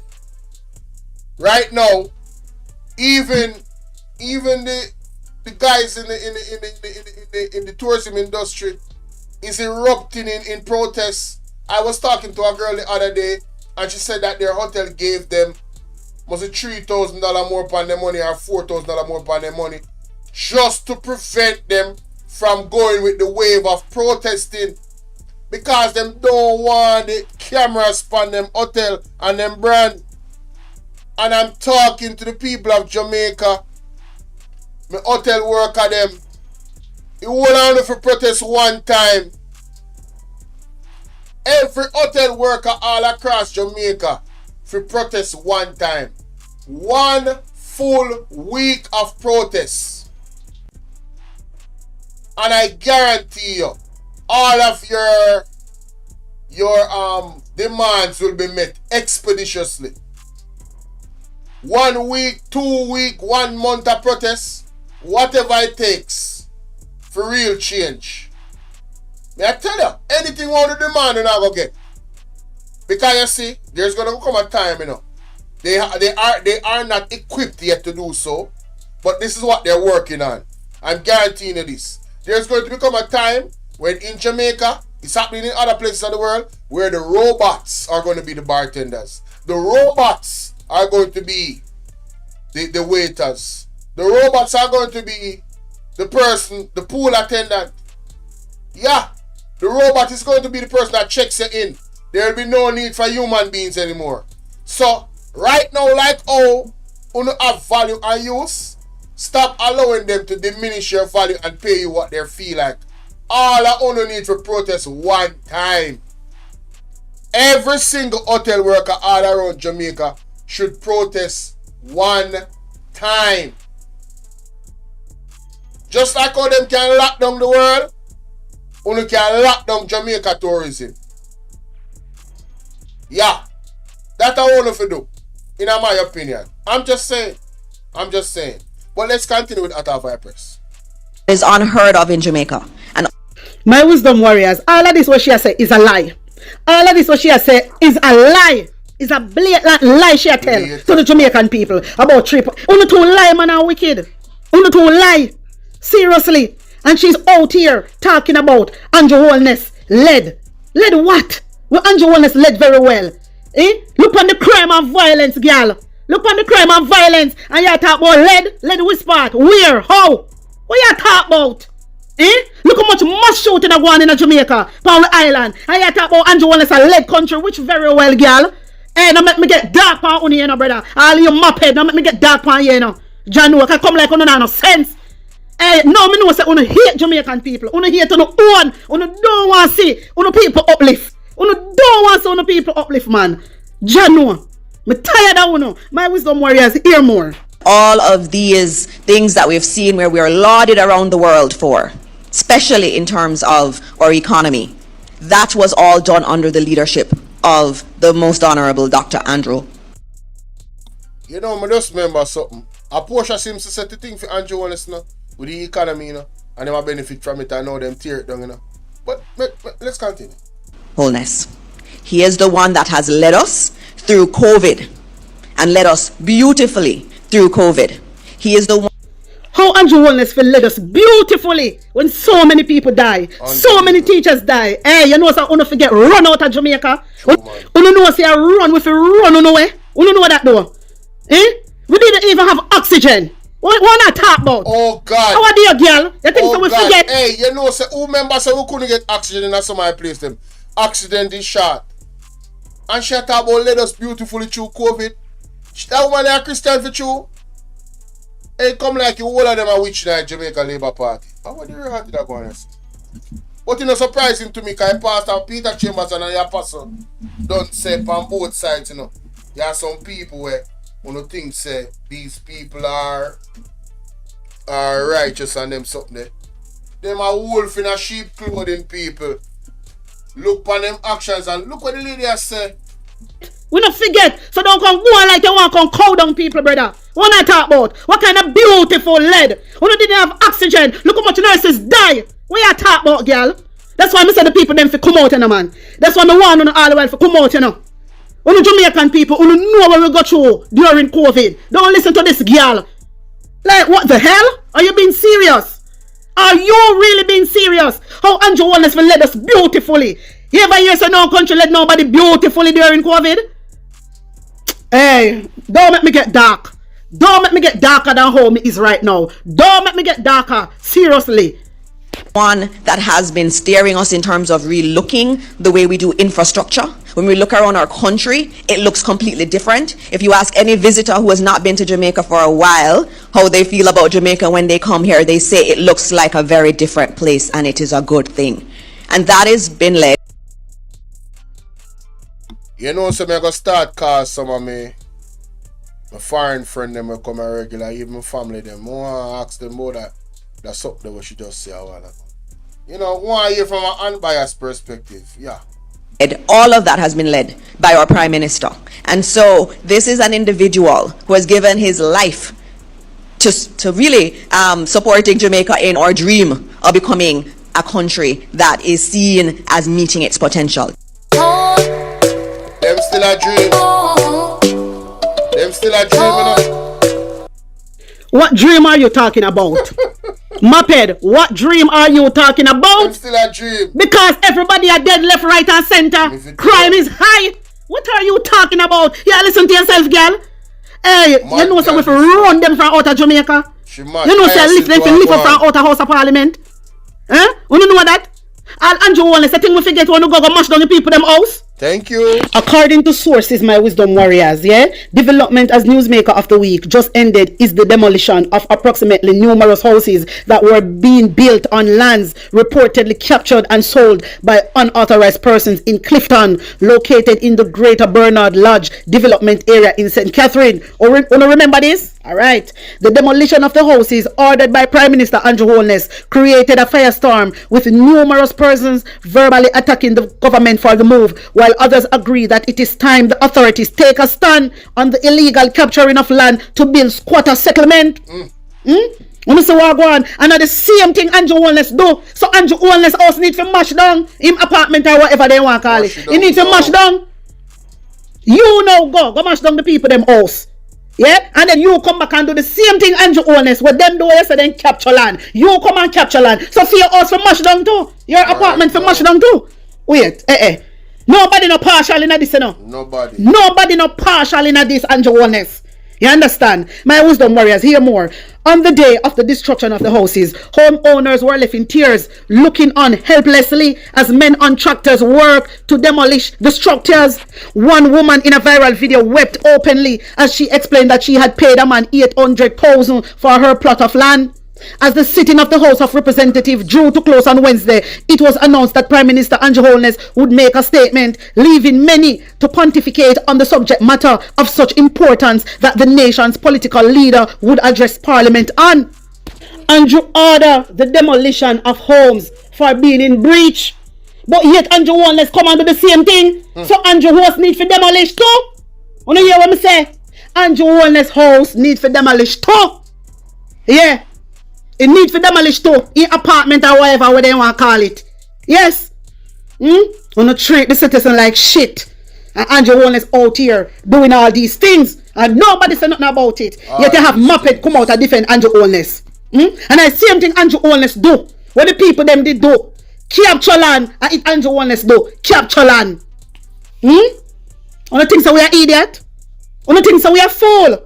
My wisdom warriors, wanna remember this? So you will never hear me bad mind nobody for them Finsack house. You will never hear me bad mind nobody for them squatter land where them a live pan. You will never hear me bad mind nobody for where them have.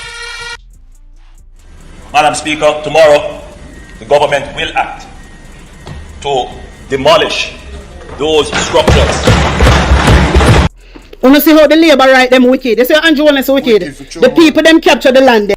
Now before she go in pan that part, the people, you know say I years me not watch news. So you see a lot of the things them that you know, a lot of you guys that have been following this thing day in and day out for the last few years. I don't know. So you see that situation there with the host them, it new to me. I hear about it. I only heard, you know, like sometimes mother will watch it and she'll say, Ray, and you know, me not really going on a detail, but me I say, on a serious level, couldn't the Prime Minister have done something else other than demolish these people's homes? And me I ask Jamaica, me not ask PMP and JLP. I'm asking Jamaicans, do you think the Prime Minister was right in demolishing these homes that these people were on? Whether them good morning Hyacinth. Hey, tell me the Psalms. You wanna call me? You gonna read it? Alright, cool. But when me done this, so I'm saying, guys, seriously speaking, don't you think that it could have done something else? And let me give some suggestions. One, assess how long the people in the on the land. Right? Come up with some way where they can attain the land legally. These people were scammed allegedly. Right? Because person sell them the land that didn't own the land. Them already start building, pay a lot of money. Why demolish something that they have built? Has any other government ever demolished the people them land when them capture? Has any other government ever done that? And I am not advocating for land to be captured. I'm saying in this situation, $50,000 can't buy food, Kimon, a joke thing. Anyway, in this situation, couldn't they have done something else and really aided these people that had the ambition to own a home? You know what I mean? And then him come and he met these him come and he met these promises to the people them in the video. Right? Make we continue, because I'm going to find the clip, you know. Yo, that brother, you're wicked. Yo, Andrew Honest, you're wicked youth. You're evil youth. You're wicked. Obviously, people there I come talk about them would have sell their house for give for back you and live in a street. Yo, Jamaica, phone fall to you, man. I want to make this man get with this, I want to make this man get with this. People capture the land and sell the land them to other people. People pay all up to $1 million for land. And Andrew Honest never have no heart. You remember good Jamaica. And enough I want to do the labor right. You remember good. You remember what they do to the people them. All the girl we pay 800,000 to get up our foundation. You understand me? Start up our house. Everything mashed down. Whole heap of people. House mashed down. Only one somebody alone get house. Another girl. It was the girl because she did a cry out and it go viral. And she had the only one get one little house. You understand me? So Andrew Honest, you come back and you do the same thing. So your apartment for mash down. What wanna say? What am I say? Oh, so for your apartment, not for mash down. Are you alone for capture land? But you come out and talk about how you not bad mind nobody. You're bad mind. You're bad mind. You're bad mind. That's why you do it. You're too wicked. You're a little bit on my case. You're too wicked. My wisdom warriors, only tell me what to think about this. Because I must think so we forget. You must think say at half of the press and wisdom warriors forget. We not forget nothing where you do Andrew Honest. Let me tell you that straight. So map head, when you come and talk, you have to talk good. Talk like you have sense. Stop talk like you teach a basic school. Because on a basic school we go. You come and talk to me like we in a 1 grade. Hello? My wisdom warriors, here are Muppet. That's what he has done. And so you may ask me, how do I feel? At least for now, until a meeting is convened with the government and the Sugar Corporation of Jamaica, SCJ, to work out the way forward. Prime Minister Andrew Holness, who visited the community today, told the residents that the area will be developed in an orderly way and they will not be left out. Kirk Wright has this primetime news follow-up. The residents eagerly awaited the arrival of the Prime Minister to hear the government's next move after demolishing their structures. Look at that. Immediately after he arrived, he can move after people, look at that. The man them destroy the people them we have built up their house. What a wicked son of a demolishing their structures. Immediately after he arrived, he convened a meeting where he made this announcement. This community and this area is about to experience a change, a transformation. We have put in place a master plan that is going to bring 15,000 houses into this area. Not for rich people. And with... You see, let me tell you something. You see, devil? You notice what I said a while ago? This place is going to receive a change, a transformation. Them have a master plan that is going to put forth 15,000 units. That is not for poor people. That, the devil is in the details. You see the last thing that is not for rich people. The devil is in the details. The last part of what I'm saying is the lie mixed in with the truth. Them have a master plan, yes. The change is coming, yes. A transformation is coming, yes. But the affordability of those 15,000 units is not for poor people. More to the listening. This is the video and the clip, guys. Listen. That the Prime Minister declared the options available. You will have options to acquire the land itself. You will have options to acquire a starter unit. And you will have options to acquire a full unit. Presently, we were modeling our target prices as to the prices that we have been giving in Catherine Estates, which is just across here. And those units are about $6.5 average $1 million. Good news, but the... Oh, how much Jamaica have $6.5 million? Hello? Wanna listening? Wanna hear the people in react a while ago? As to the prices that we have been giving in Catherine Estates, which is just across here.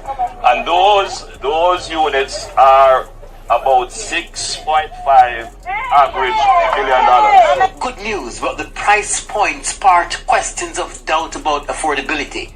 the Prime Minister assured there was no need to worry as persons will be able to obtain mortgages. So you will be able to buy your house and pay over time. The same way you're doing it now in incrementally building out. But when you go this... Now, anybody will live in that area there, that house was demolished, would I love for them calling. Would I love to have an interview with them on this program. Or them, if it's multiple of them, I would do a whole show about this story alone and these people alone. So if anybody know any of these people, I want to give them a number. 1-876-451-6535. Yeah. This road, you get your full house in a community. Some say they weren't convinced of the Prime Minister's plan. You know, don't you know that he's lying, right? Because me know a lie, I tell, right? And in the first instance, him should have found out all of them something before him dimash. Listen to that woman here. Discernment at its finest. Listen. Minister's plan. You know, don't you know that he's lying, right? Because me know a lie, I tell, right? And in the first instance, him should have found out all of them something before him demolish the building them, right? And then him come back with him foolish now. Remember, you know, him say, we are criminal, you know. Me hear in person and then him go tell you right there, say him did not say it, and me have to come up and say, yes, him say it. The Prime Minister told the people that it depends. The man said the people them are criminal and then he deny saying it. Eh? Hey. Are this a man that they say around Jamaica good? Are this a man that they say is a man of integrity and honorable? One who don't sign the code of conduct. Hey, Dana Morris. I live, hey, you need to go repent. You say you're a woman, you say you're a Christian, you need to go repent. Because I don't know how you make the devil fool you. They were scammed because the government has no record of them paying for lands in the area. Now we need to know who did you pay. We want to be able to assist. But if we are going to assist, we need to have clean hands coming to the table. Jesus Christ, you want. So basically, I tell them say them a criminal because their hands not clean. So him not believe them when they say them pay somebody for the thing. But let's continue here where Kimon, the lady says she a Christian. Me not talking about Christians. The lady says she's a born again Christian. It's not me say so. Actually, Apostle Shuttleworth call her out about it. Apostle Shuttleworth call her about it. Him call her out for him program. The man say, I heard you come on a program. She must be there one function and say it. Say she's a born again Christian. And in my words, the Apostle Jeffrey Shuttleworth don't have no reason for lie. See number there in our chat. Right? The Apostle said that she said she's a Christian. She's a born again Christian. So I am calling her out on that, saying that she needs to repent if she's a Christian. Because there's no way she can see Andrew Onis operate and say she's a Christian and she about Andrew Onis. There's no way. No way she could have ever do that. And then when you think about the Samoa agreement, the pushing of abortion, all of these things, right? The hate speech law, all of that, right? No, you see, Kimon, you have to understand, you know, we have to go off of what them say. And we have to call them to action based off of what them say. We are going to hold them to task based off of what come out and feed them out. You feel what I say? Madness, man. Warriors, here are Mapechi. That's what he has done. And so you may ask me, you know, how do I feel about this? I personally feel really bad about what is happening. And I tell you why. Because I see someone who is working really hard for our country, and who I see his reputation being tarnished month after month after month. And what does he do? He gets up every day and he holds all of us in cabinet accountable. He tells us we're not doing enough. You have to do more. And Minister Williams is here and she No, so she has saying reputation is tarnished. So you see, the whole JLP are running the narrative say. Andrew Holness somehow is innocent in this. And that them a run with, you know. Them a go run with that story that till him go to prison. Or worse. Or till God take him down. And that them a go run with, you know. They are going to continue spreading this narrative that somehow he is innocent of everything. Even with the 28 bank account, them not see no irregularities in it. This is what we're looking at. Knows it. He keeps pushing us. Our country needs you to do more. And so this is someone who I admire, and this is someone who I would love to see more leaders like this in our country. Devil is a liar. Jamaica can't survive one more term of a leader like Andrew Holness. You must be blurt now, man. This a woman is sick in her brain. Look what you at our vipers have said. Sylvan Jones say, can't they see that the country is going into a very dark place? Me no know, you know. Me no know. As me say, I don't know, brother. I don't know. Sister or brother, I don't know. Going forward, leaders who are thinking big, leaders who, in spite of any challenges, whether it's personal challenges to them or challenges to our country like a pandemic, get up and lead us well. And he has been doing that in spite of everything that has been thrown at him. And that says a lot about him and about his commitment to our country. So she feel really bad, my wisdom warriors, because Andrew Holness work really hard. So true, because in a fair opinion, Andrew Holness work really hard. That means say we feel sorry for him, have sympathy for him, even though he is behind the scenes stealing taxpayer money. Not only that, stealing charity money. Not only that, stealing donation money, stealing, capturing land. And because Andrew Holness get up every day in a parliament and encourage your government to continue to do the work, we if you have sympathy for Andrew Holness, it come like the girl you drink mad post paste. That girl have to drink mad post paste. My wisdom warriors, I want to them. I want to come from, man. I want to come from.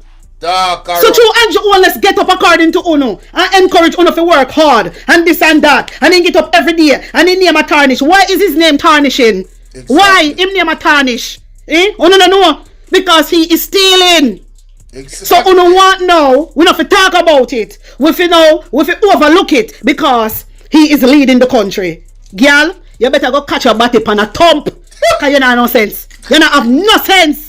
My Jamaican people, it come to a time where we have to get up, we have to stand up, we have to unite, and we have to say, enough is enough.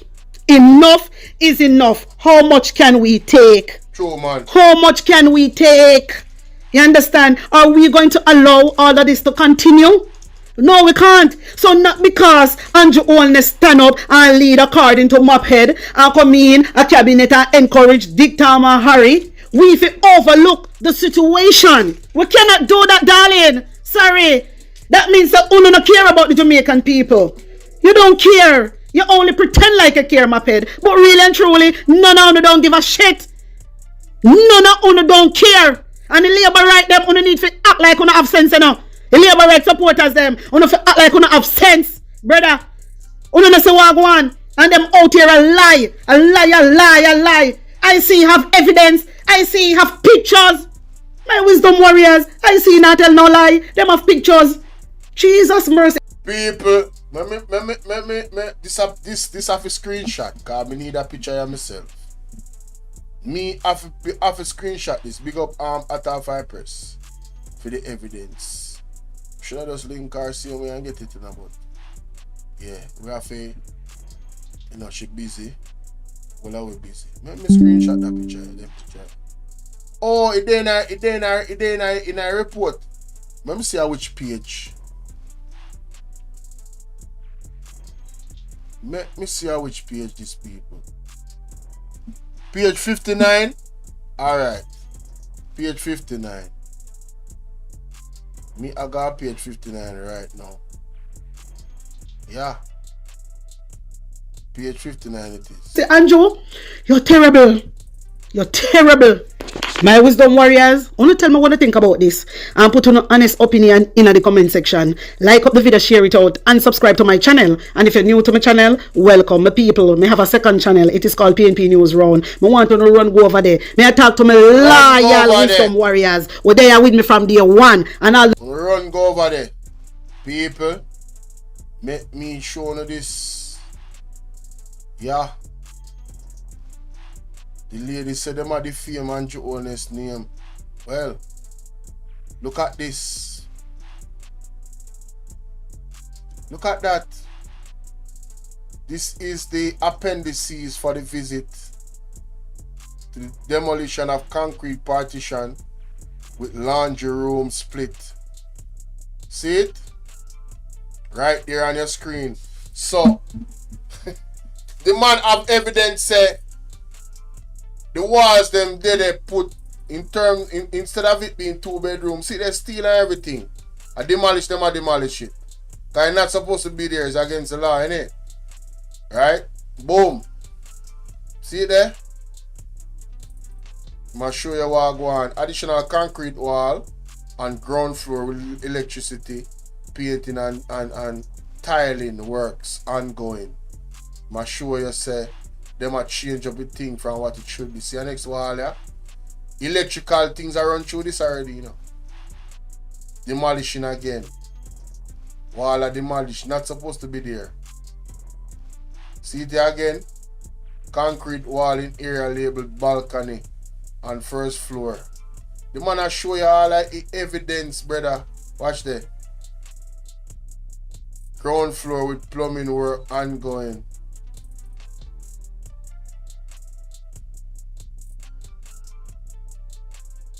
Why? Wow. Wow, this is a big disgrace. This is a big disgrace. Follow me on all platforms, Bolo VNR 2.0. We do a 4-hour live because I've been trying to catch up with all the news. I think I did a good job. Let me know what you think in the comment section, ladies and gentlemen. Alright, somebody said they want to call in and talk to me. Now, Kim Won just put she said, Andrew make way less than what I make per year. And I invest much more than Andrew Honest. And I don't have 20% of what Andrew Honest have without any investment at all. Wow. Wow. Bertie Wallach said, enough of you people need to get sued. Oh, so you're one of them. Black. Damn foolishness in my chat. But we'll get sued. When we clearly is demonstrating that it's allegations. How the hell we get sued when we're demonstrating that it's allegation? Like, don't just talk foolishness. I think somebody can't scare nobody. If Andrew Honest when I go sue anybody, would have sued them already. I tell her that. You remember good. You think you know what you want to do? You want to silence us by using many different means. Let me just say that. Because we're asking pertinent questions and highlighting what needs to be highlighted. No well-thinking person can look at me and tell me, say, what we are doing here, so it's like somebody attack Andrew Honest. No. You'd be sadly mistaken, sir, ma'am, whoever you are. This is actual news that is worthy. If you have any care for the well-being of Jamaica, you know, I mean, look at this. The Integrity Commission is doing a fine job. They are doing a fine job. Salute to them. Now, let's go to another bit of news. IC recommends charges for the NIC administrator in Westmoreland. This is today, ladies and gentlemen. As a matter of fact, in segue, you remember say the voodoo man there at Jamaica, that same brother they were the Andrew Honest go to India for. I want to remember that here. People, wanna pray. As a matter of fact, make we have a word of prayer right now. Make we go for Psalms, because we need it. We need it right now. We need it. With that, the man in our country with fame, what go on with him? No, so we need this. Psalm 91. Uh-huh. He that dwelleth in the secret place of the Most High shall abide under the shadow of the Almighty. I will say of the Lord, He is my refuge and my fortress, my God, in Him will I trust. Surely He shall deliver thee from the snare of the fowler. You know, so that little accent then now go work with me. Hold on there, hold on there, hold on there, hold on there, hold on there, hold on there. That's what they call me. God have mercy. Let me just open up my phone or so. Oh wow. I'm gonna call you back here. Hold on, I'm gonna set up my computer. Hold on. I two somebody I call me one time, mighty God. Hold on there, people. Hold on there. Let me get this thing situated. Somebody just try to call me a while ago. Let me stop recording. Him there you take, brother. Boy, me I tell you, Craig. When you fast and pray, man. That the demon there. When you fast and pray.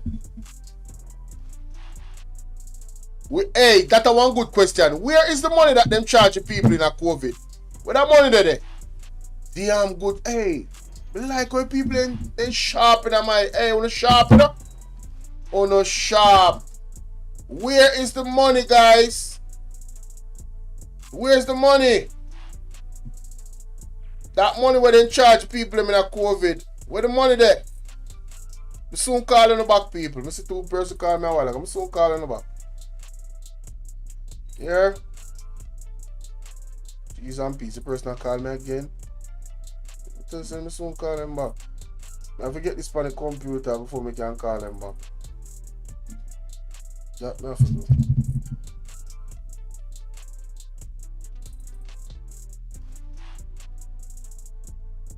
Yeah, I forget it on the computer. I don't know all on the people. No, just bear with me.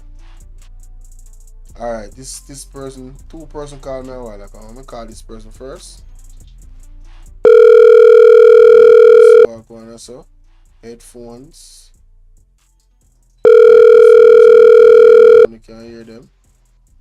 Alright. Yes, brother. Morning. Alright, blessings, my general. You have 5 minutes here because somebody else are Yes, calling I the have same no time. problem. Just speak. That woman, is she declares she's a born again Christian? Yes, according to Apostle Jeffrey Shuttleworth, I covered most of his content from the other day, right? And I heard him said that he saw her at a function and she claimed that she was a born again Christian. So he was questioning her why she hasn't spoken up about the things that Andrew Jones has signed off on. Like the Samoa agreement and stuff like that, that directly goes against God and everything. So it is documented, yes, that she has claimed that she's a born again Christian according to the prophet. Go ahead. Well, this is a sarcastic saying now. But if she is, then I am an astronaut. and I went to Mars. Hold on now. May I give back your time? Can we take out 1 minute or 5 minutes? You hear me, I say? She can be a born again Christian enough, but she can be deceived because remember, say even the elect can be deceived by the devil, you know, and it's millions. You know. You feel what I say? So I'm at the point where I believe that these people are truly either one under some type of spell, right, or they are just deceivers.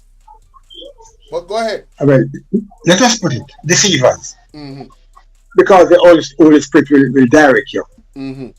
Direct you, and you can never ever be a born again, and you suck up to all these criminalities.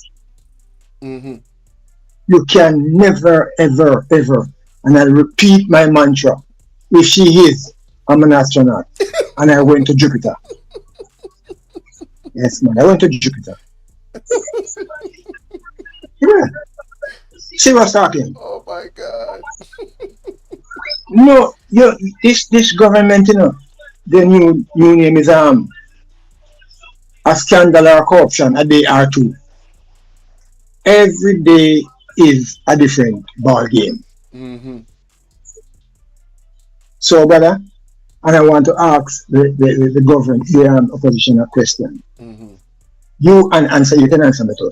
If it was the JLP, PNP was in government and make so much missteps, you think they could be in power until now? No, sir. The first Bolo, the first one, the Bushing scandal, they have to resign en masse. Right. Look at the youth care scandal. Right. You know, I am telling you. You know, more like you have my number. This is a challenge for every single person that have my number. And if you don't have my number, take my number. It's in the description. I want you guys to send me everything you know in terms of the scandals about. I mean, I talk about documented. I talk about me can go a newspaper article. Me need if you do a hearing review, and me need if you do a review about the JLP, like since them day in power, what has happened with them? Yes. Yeah. Well, I don't want to say them thing there. Yeah, man. And the other thing you see, I would love to have a program where we speak about the achievements of the PNP. Same 18 years. I think the PNP needs to do a better job of that. Them have to do exactly. I said that. Yeah, I mean, even Omar Davis said it.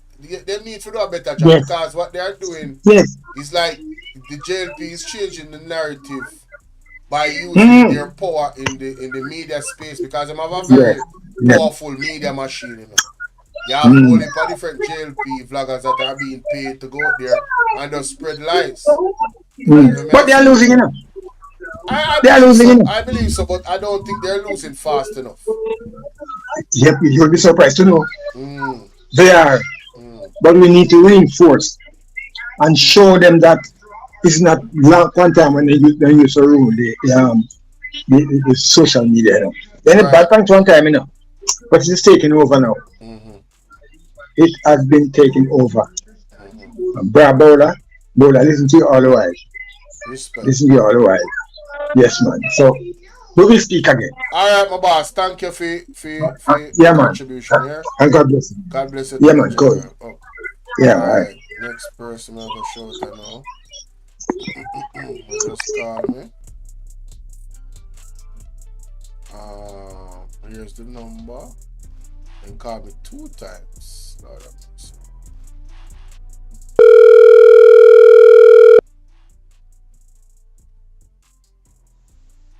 Hello, good morning, Brother Bolo. Good morning. How you doing? Great. Thank God for life. Yes. Definitely. And I just wanna thank God for the wonderful job that you guys are doing.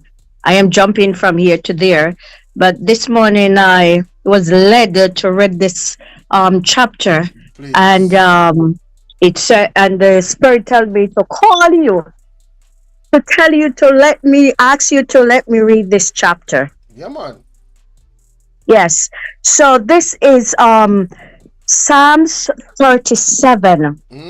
Psalms 37, because I see and I understand what is going on. And I know that this is something heavy upon Jamaica. And this is a heavy attack on Jamaica. And I want to encourage the people of Jamaica to wake up, to fast, to pray. Don't be afraid of what is happening. Don't be afraid of what is happening, because fear will cripple us. Fear will paralyze us. But what we need to do, we need to put our trust in our Heavenly Father. We need to put our trust. We need to trust Him with all of our heart, because He is the author of our life. And what is happening it doesn't caught Him by surprise. I see this lady who prayed in there. I'm not saying that He's not praying, but the Lord says, if I regard iniquity in my heart, He will not hear my prayer. And to see her sit down there saying that she's praying to God and doing so many evil things to the poor people in Jamaica, if they think that God is pleased with that, but God is calling the people of Jamaica to wake up, to rise up, to stand up, to unite. The portals of demonic system is open upon Jamaica, but we need to understand that the power of God, the power of the devil is limited. The power of God is unlimited, and God is in control. God is in control. And the psalmist says, Psalms 37 says, fret not thyself because of evildoers, neither be thou envious against the workers of iniquity, for they shall soon be cut down like the grass and wither as the green herb. Trust in the Lord and do good, so shall they dwell in the land, and verily thou shalt be fed. Delight thyself also in the Lord, and he shall give thee the desire of thine heart. Commit thy way unto the Lord. Trust also in him, and he shall bring it to pass. And he shall bring forth thy righteousness as the light, and thy judgment as the noonday. Rest in the Lord, and wait patiently for him. Fret not thyself because of him who prospereth in his way, because of the man who bringeth wicked devices to pass. Cease from anger and forsake wrath. Fret not thyself in any wise to do evil, for evildoers shall be cut off. But those that wait upon the Lord, they shall inherit the earth. For yet a little while, and the wicked shall not be. Yea, thou shalt diligently consider his place, and it shall not be. But the meek shall inherit the earth, and shall delight themselves in the abundance of peace. The wicked plotted against the just. The wicked plotted against the poor, and gasheth upon him with his teeth. The Lord shall laugh at him, for he seeth that his day is coming. The wicked have drawn out their sword and have bent their bow to cast down the poor and the needy, and to say such as be of an upright conversation. So when people stand up and speak against the wrong things, you're going to have people that the enemy is using to call evil good and good evil. And the Lord is angry with those who is fighting against the poor.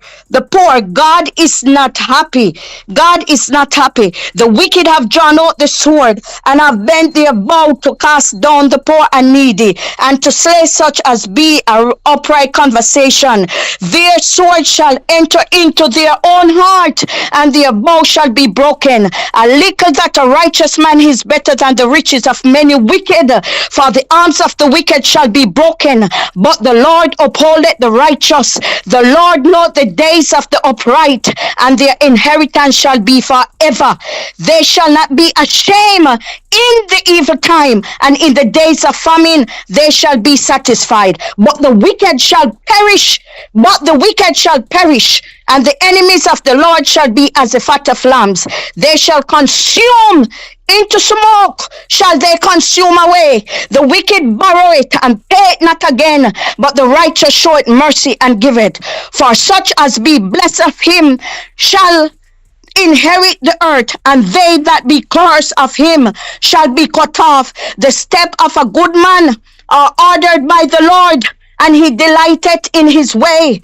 Though he fall, he shall not be utterly cast down, for the Lord upholdeth him with his hand. I have been young, and now I'm old, yet have I not seen the righteous forsaken, nor his seed begging bread. He is ever merciful and lendeth, and his seed is blessed. Depart from evil. Depart from evil. Depart from evil, and do good, and dwell forevermore. For the Lord loveth judgment, and forsaketh not his saints. They are preserved forever, but the seed of the wicked shall be cut cut off. The seed of the wicked shall be cut off. The righteous shall inherit the land and dwell therein forever. The mouth of the righteous speaketh wisdom, and his tongue talketh of judgment. The law of his God is in his heart. None of his steps shall slide. The wicked watcheth the righteous and seeketh to slay him. The wicked watcheth the righteous and seeketh to slay him. The Lord will not leave him in his hand, nor condemn him when he is judged. Wait on the Lord and keep his ways, and he shall exalt thee to inherit the land. When the wicked are cut off, thou shalt see it. I have seen the wicked. I have seen the wicked in great powers and spreading himself like a green bay tree. Yet he passed away, and lo, he was not. Yea, I sought him, but he could not be found. Mark the perfect man, and behold the upright, for the end of that man is peace. But the transgressors shall be destroyed together.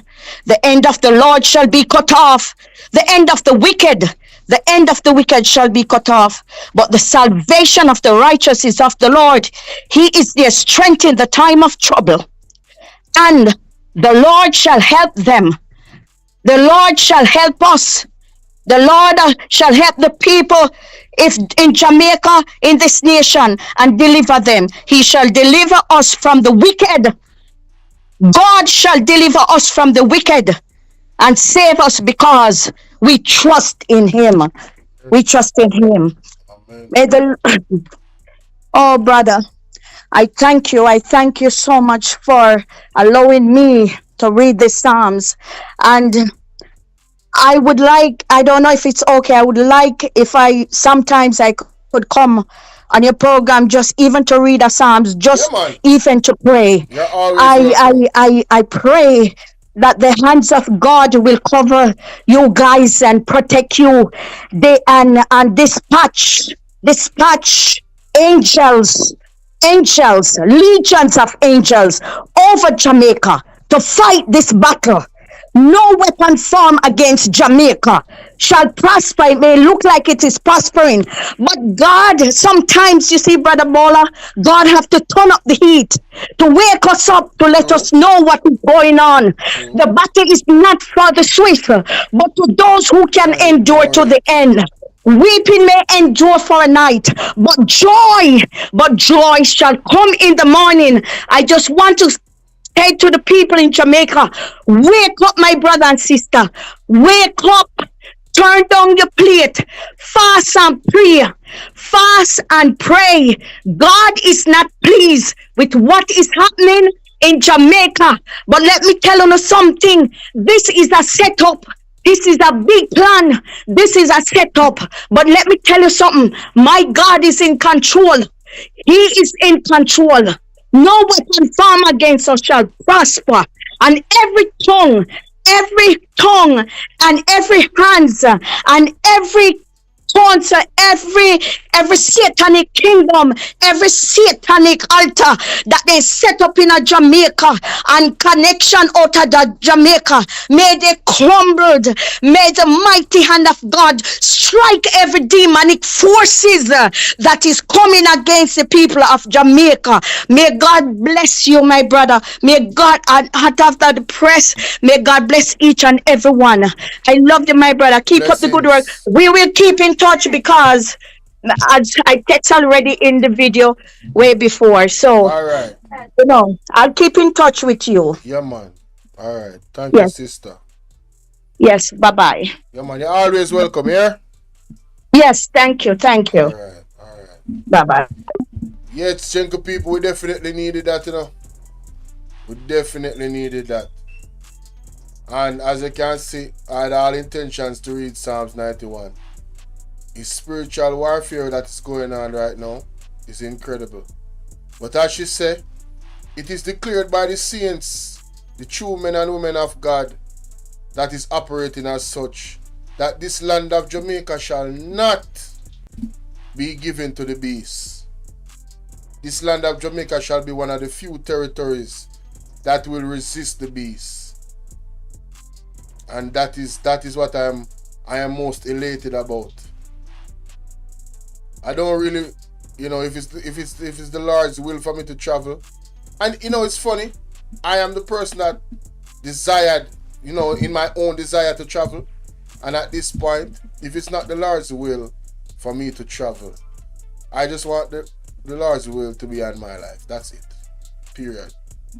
That's it. What is happening right now, the unforeseen hands of darkness that is operating, to and fro the earth. Yeah. I'm good on yeah, anything that God say, I does that me work with.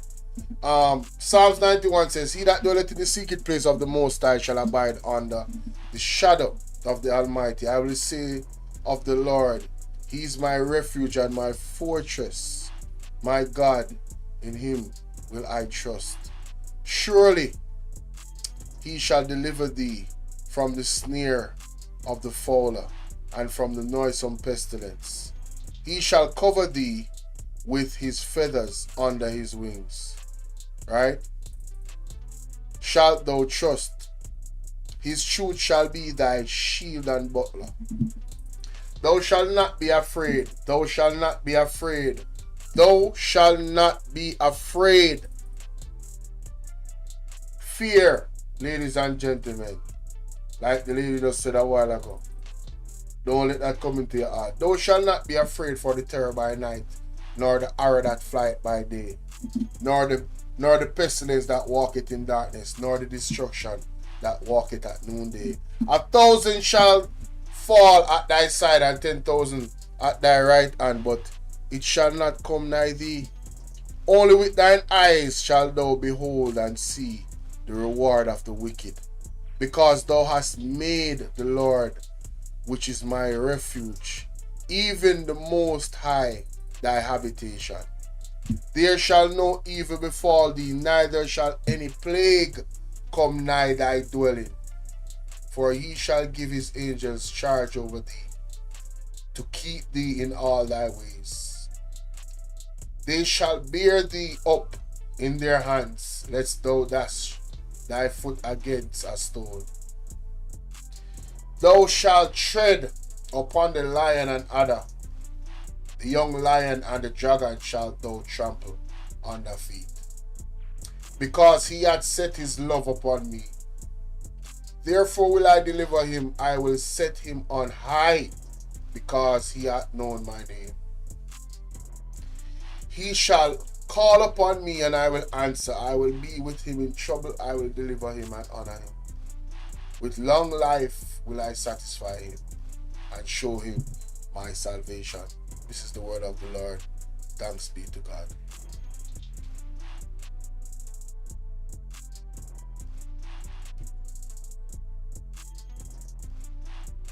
Ladies and gentlemen, that is the way I should have started this one.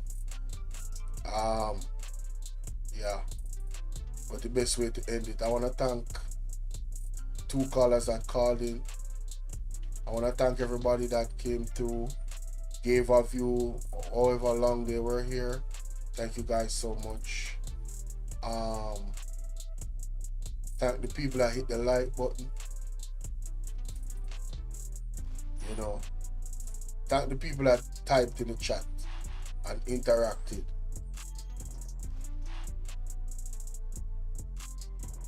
May I tell you, unique Ray, may I tell you.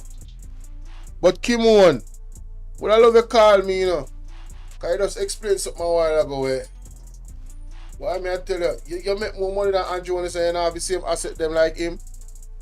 That is incredible. That is incredible. But if you make that type of money, they probably don't want to call in. So I understand. Amen. Thank you, Lord, for delivering your people out of the hands of the wicked, evil fear and his army. The battle is the Lord. May I tell you? Amen to that. Amen to that. But guys, I got to go. Thank you guys again for coming through. See y'all later. Like, share, and subscribe. Don't keep it to yourself. Alright? Peace and blessings.